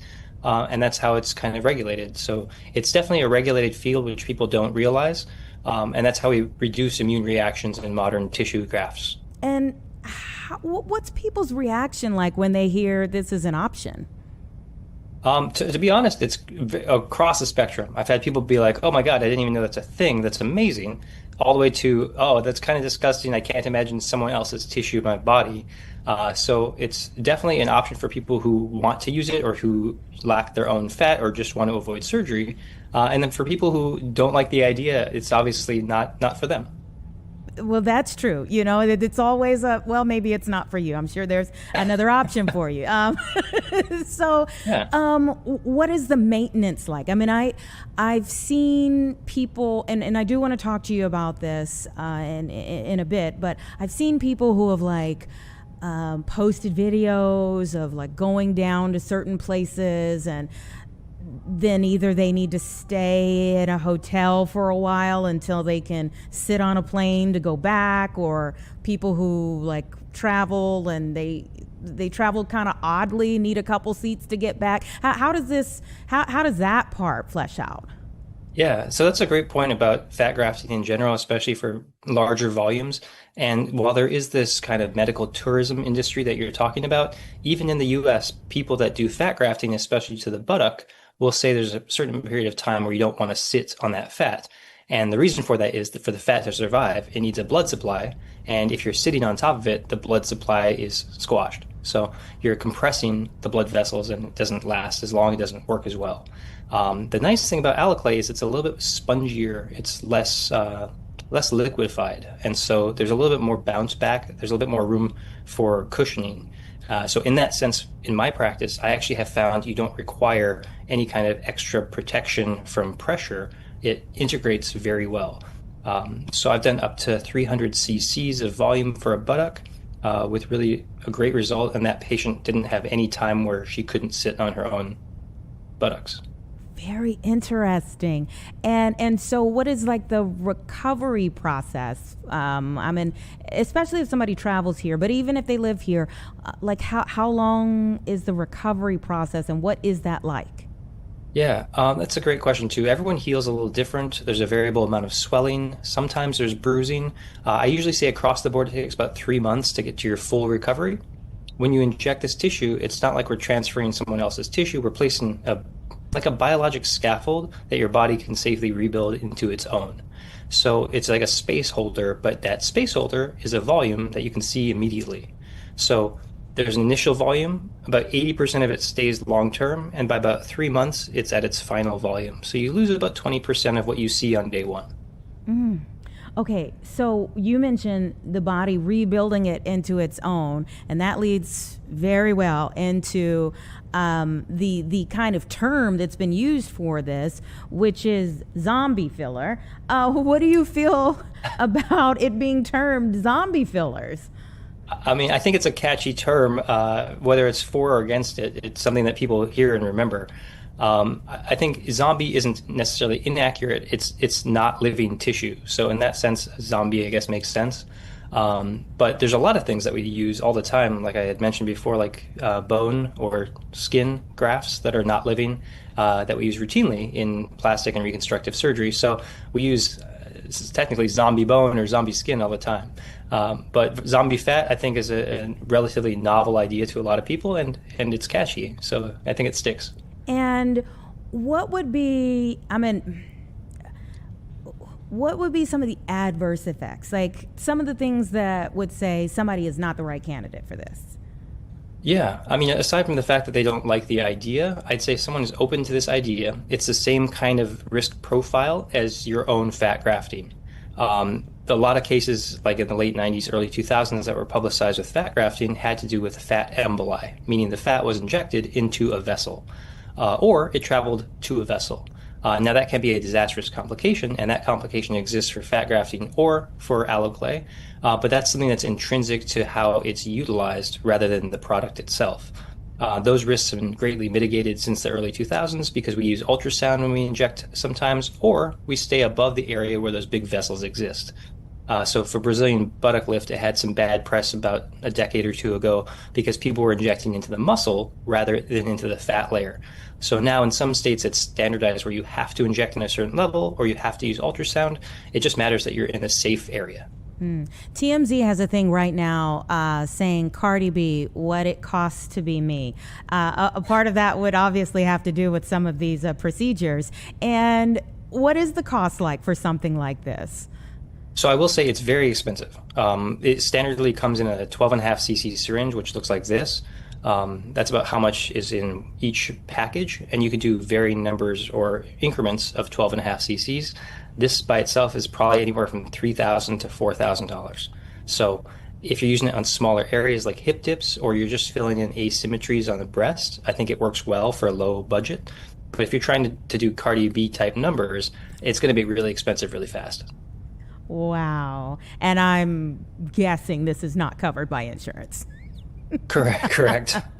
Just wanted to throw that out there. And then over time, when do you have to do this again? I mean, is this, I would not think that this would be the type of one and done procedure. Yeah, I wouldn't say it's a one and done, but it's close to a one and done. Just like fat grafting, where you're moving your own fat, that percent that goes away, anywhere from 20 to 40% goes away, but the remaining stays with you for life. They're your fat cells now.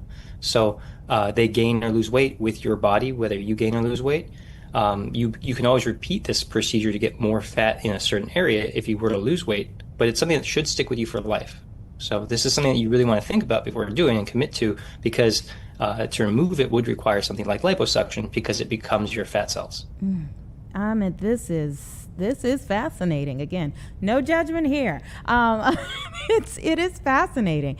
Hold on, Jim, what was your question? Was that the actual stuff in the syringe? Oh yes, we wanted to see the syringe one more time. Was that the actual product in the No, syringe? so this is Okay. a demo one. It's got plastic in here, but I can show you. It's just a piece of plastic, but Okay. it looks very much like this, the real one, and it's very similar to this color. It looks like your own fat, which is kind of a yellowish, whitish color.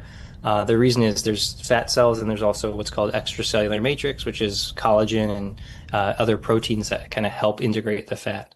The actual cannula looks like this, and this cannula goes on the end of the syringe like this. So it's blunt, it's not sharp, and that's how it's placed. And you're not concerned about like the body rejecting it like an organ transplant from someone who has passed that's a on? fantastic question. No, because it's terminally sterile. So when you think of rejection, what your body's rejecting is usually surface proteins, proteins that tell you, hey, this isn't your cell, this is some other cell, some foreign cell. And then that's what your body mounts an immune response to. In this case, all those proteins, all those DNA components are gone. And so there's nothing for your body to mount that response against. Wow. Wow. Okay. On a final note, I do want you to speak very openly and honestly about your thoughts on, you know, the push to continue to find new options for people who do want to restructure their bodies, however they want to. It is their body, but does that, you know, what are your thoughts on you know, trying to find new things because people are constantly looking for ways to restructure their bodies? Yeah. I mean, throughout human civilization, you know, body modification has been something that I think has been prevalent for, you know, centuries. I think currently there's a ton of different companies that are interested, invested in trying to find those new solutions for people to modify their bodies in a way that they want. I don't think there's any way to stop those companies from developing products that may come to market. I think from a personal standpoint, I see patients all the time who have either unrealistic expectations or whose values or what their goals are just don't align with what my practice does. And those patients we either talk to openly and say, hey, maybe I'm not the right physician or surgeon for you. Maybe somebody else can get you to the goal you're trying to achieve. I don't make, you know, huge BBL type surgeries for patients that I don't find that helps them in their day-to-day, you know, ventures. There are surgeons I think that are right for those patients who are known for that or who do it, who, you know, cater to that kind of population. And I don't think there's anything wrong with that. I think you just have to be honest about what your standards are, what your goals are, and what you're willing to help patients achieve for themselves. I will say there's also this overlap in this Venn diagram of patients that have body dysmorphia where they see flaws or issues with themselves that other people don't see or that aren't there. And I think we do have an obligation as a profession to point that out and to get people the help they need if that is the case. Thank you so much for addressing that. Really do appreciate that answer. Wonderful speaking with you. Thank you so much, Doctor. Yeah, you're very welcome. Likewise. Take care. All right. And again, they're the first practice here in Chicago to offer this type of procedure, everyone, Fulcrum Aesthetics. I'm sure they won't be the last, but they are the first here in the city for now. All right, it's 3:31. I heard a beep, which means our chief meteorologist is walking in. Give us 2 minutes. We'll set up to bring her in.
There's a lot of conversation in here after that last interview, but we're going to press on to the more pressing matter of the day, and that is our weather outside. Chief Meteorologist Emily Walls here. It's really been dark all day. Yes, it has. So we have showers, thunderstorms that have been around the region. We still have kind of regenerating thunderstorms out there right now. A lot of that activity is right along I-80, and it's going to be pushing to the south and the southeast. So we're not entirely in the clear in places like I-88, northward, and the city. We're still going to be seeing some scattered showers and thunderstorms. But I will say that the overall severe weather threat in the last few hours, it still exists, it's still there, but it has diminished, which is a wonderful thing because my goodness, what an active warning. Yeah. Oh my goodness. We had severe thunderstorm warning after warning after warning. Hail. Lots of hail. And actually at one point right here in the city, it actually wasn't a severe warned storm, but even without it being severe, because you need very certain criteria for something to be considered severe. You need 1 inch hail or larger.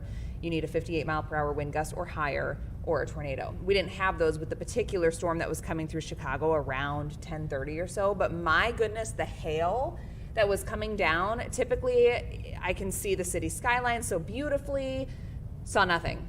And you could just like hear the hail. It was about the size of nickels, so definitely smaller than, you know, that 1 inch criteria, but regardless, the hail out there today, that's the big thing that we're going to be watching for even going into the afternoon. So originally, you know, yesterday, the day before, it was looking like, especially during the afternoon of today, that we could be dealing with brief spin-up tornadoes. I'm not too concerned about that anymore. So I really think that anything that ends up becoming strong or severe, damaging wind gusts, hail, going to be the primary concerns. And it's still not going to be the hailstones like what we saw a few weeks ago. We're looking at golf ball size hail, maybe quarter size hail, but not much larger. Now, that said, if you park your car outdoors, that's still enough to kind of ding up the car a little bit, you know, so we have to be mindful of that. We do actually, let me pull up my radar here for just a moment. We do have a flood advisory, and I want to get counties correct here for you.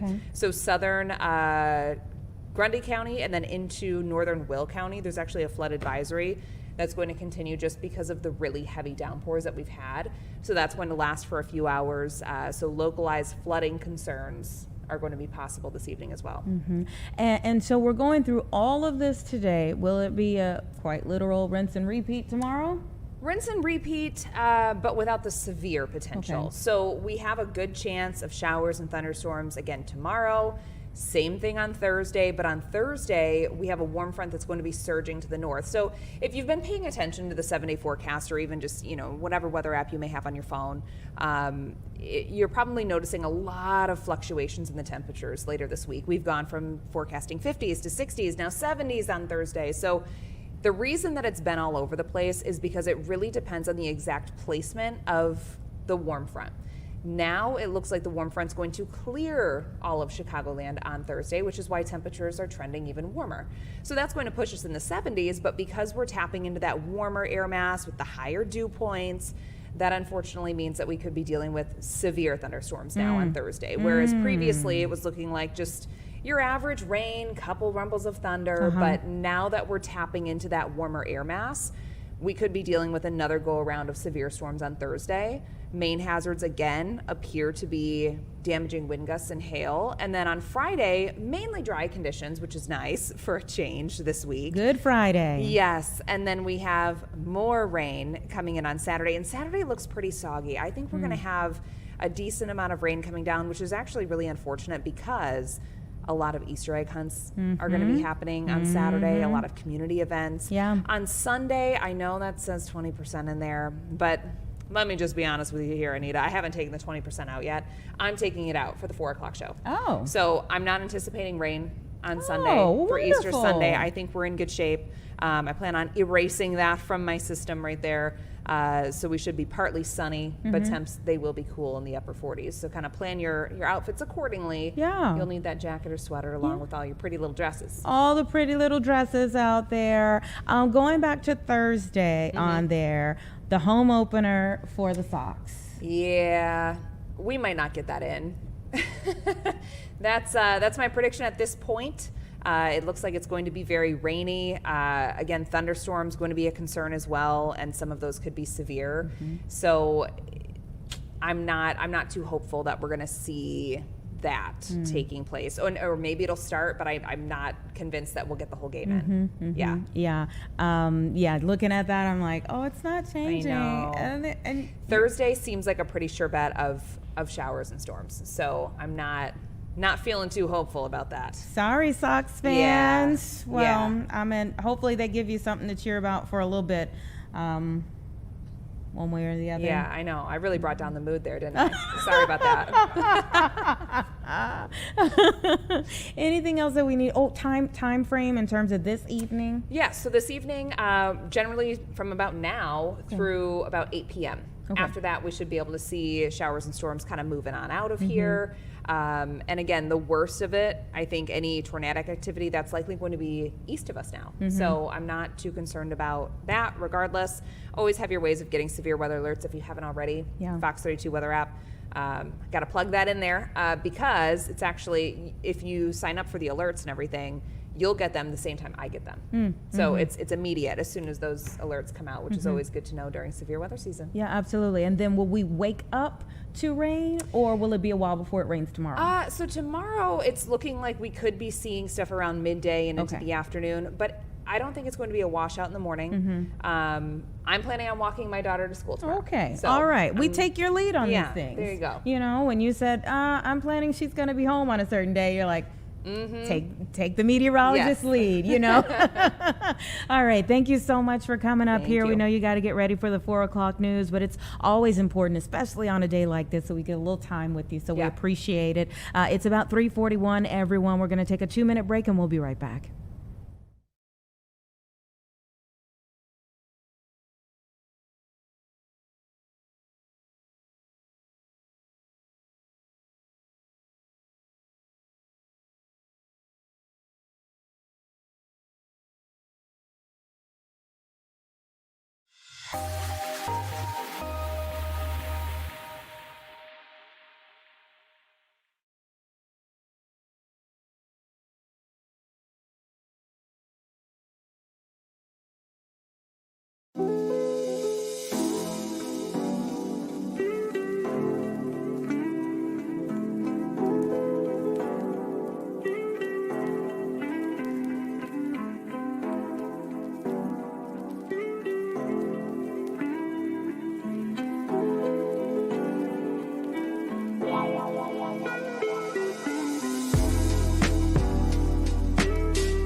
All right, welcome back, everyone. 3:43, and it's just about time for our final conversation of the day as we look to one of the topics that has been getting increasing information on it, and that is the correlation between vaping and cancer. for so long, especially when it kind of first became popular. People thought it was like the answer to smoking, to have it safely, but we're getting more evidence, and this is the strongest evidence yet that vaping likely causes cancer. And Dr. Bernard Stewart, who is a professor with the University of New South Wales, is joining me now to talk a bit about the new findings here. Thank you for your time.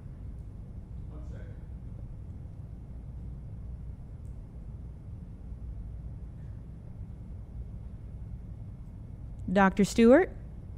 I think your mic is off.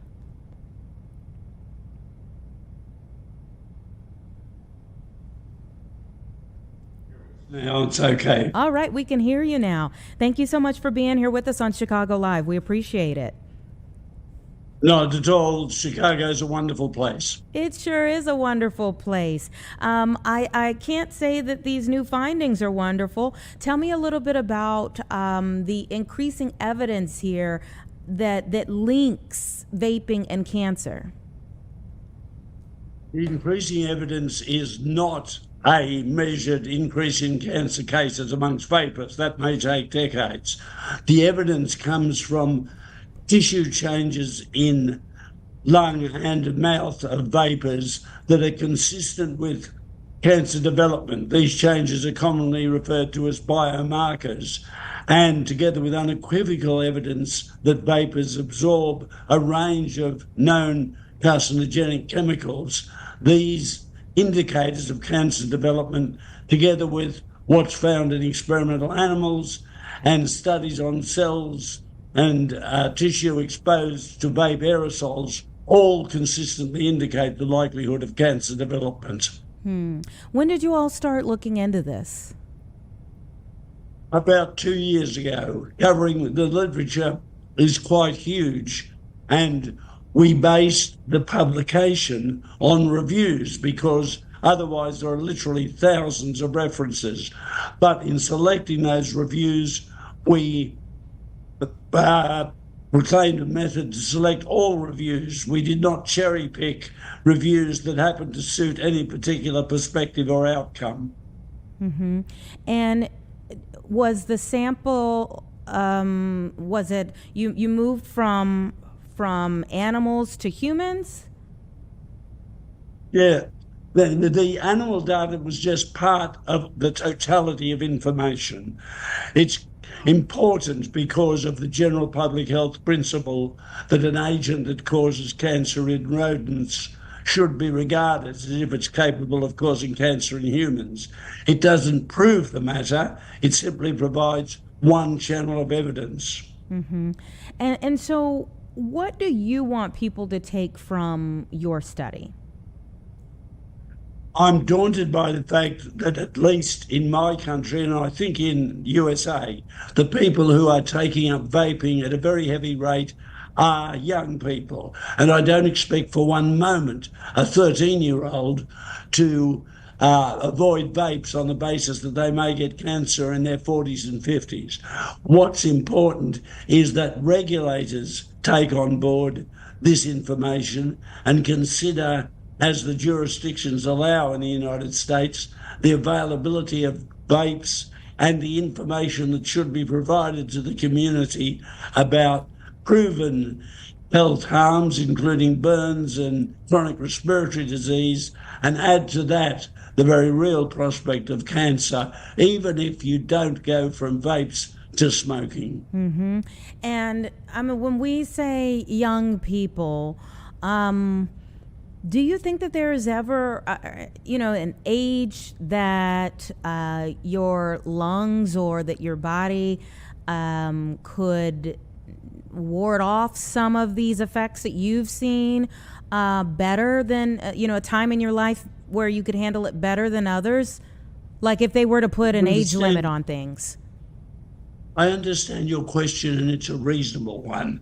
But I have to say in response, concerning the potential development of cancer, there's no biological evidence that a particular time in life or particular period in life makes you resistant to cancer development, except to qualify that by saying cancer development often takes decades, and so a hazard that appears only after age 50, for example, is hardly likely to have time to cause cancer. But apart from that qualification, the answer is no, there is no safe age, so to speak.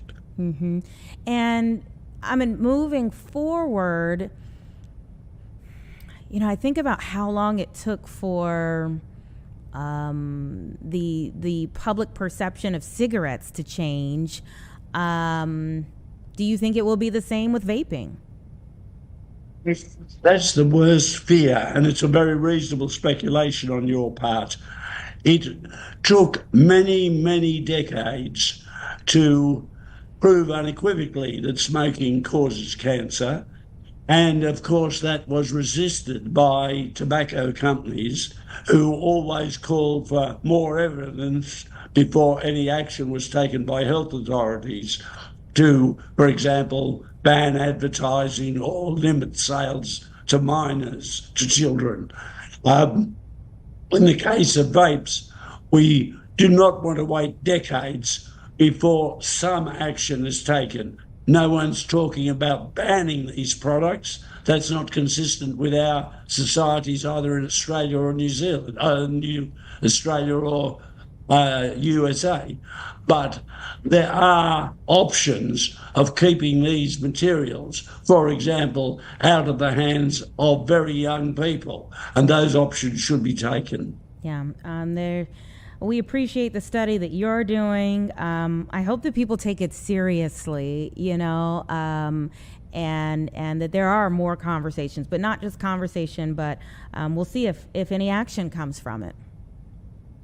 Thank you very much. It's a pleasure to talk to you and to your listeners. Absolutely. Thank you so much for your time. We appreciate it. Right, absolute pleasure. Mm-hmm. Bye-bye. Bye. It's 3:51, everyone. Give us 2 minutes, and then we're going to come back to take a look at how the stock market closed for the day.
All right, everybody, 3:53. So let's take a look at how the stock market ended the day. Look at that beautiful picture there.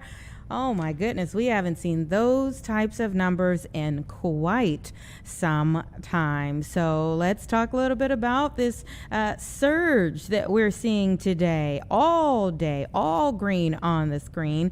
The Dow surging over 1,100 points. I mean, we were doing well to end up at like 49 at this time yesterday. So a marked difference in what we have been seeing. But it looks like investors have some hope that the U.S.-Iran war could soon come to an end, and that this has a lot to do with what we're seeing here on the screen now. The Dow Jones, as I said, up, and this is 2.49% here. The S&P 500 gained 2.91% to end the day. NASDAQ Composite advanced 3.83%. And all three indexes posted their best day since May. This is huge. This really is huge. So the Wall Street Journal reported President Trump told aides that he was willing to end military hostilities in the Middle East, even if the Strait of Hormuz remained largely shut. New York Post says the president said he believes the Iran war will likely end soon, with other nations taking the lead in reopening the Strait of Hormuz. That, of course, has been the central part of the last couple of weeks. What we have seen in terms of gas prices going up. Just yesterday, they hit their highest level since 2022. And so the Strait of Hormuz, I mean, we had some information from the president yesterday that it was possible maybe 20 ships would be allowed to get through the Strait of Hormuz, but there's been a lot of conflicting information in terms of who exactly the president is speaking to. He says he's having positive conversations with those in Iran, but it is at the same time when we are sending more troops over there. He has talked about still in the last few days, obliterating parts of Iran or part of their, kind of structure in terms of some of the infrastructure there, taking Karg Island, some of those things. But he has also indicated that it is possible that this could be maybe wound down sometime soon. And that would hold to what he said from the beginning, that it was initially a 4 to 6 week operation, and therefore there was no need for congressional authorization because this was supposed to be a 4 to 6 week operation. So we are now going into a new month, and if things were to close, soon, it would still hold to that initial thought of a time frame there.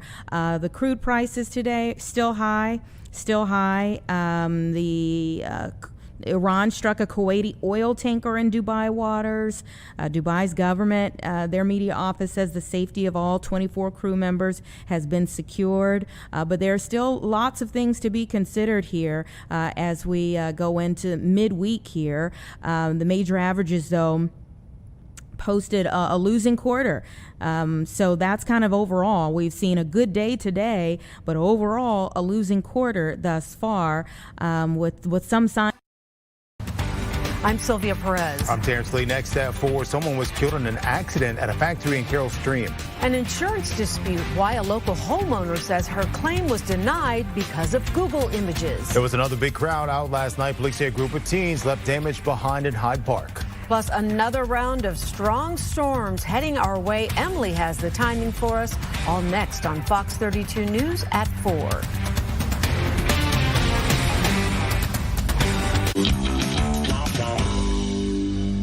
Well, Lindsey Graham has a few more days of vacation. Maybe he wants to head over to Disneyland Paris. Oh! He should hit all the Disneys. But if he does go to Disneyland Paris, be prepared to be disappointed by one of the characters, a robot version of Olaf from the Frozen movies, which roams around the park and is... Watch this. That ain't what the kids want to see. Oh, no. Now they got all these parents.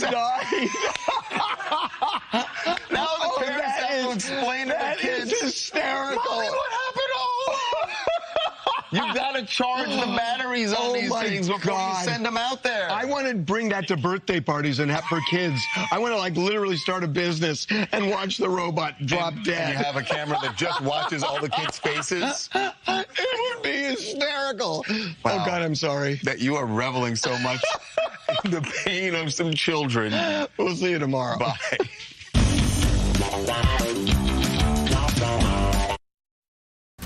Live from Chicago, this is Fox 32 News at 4.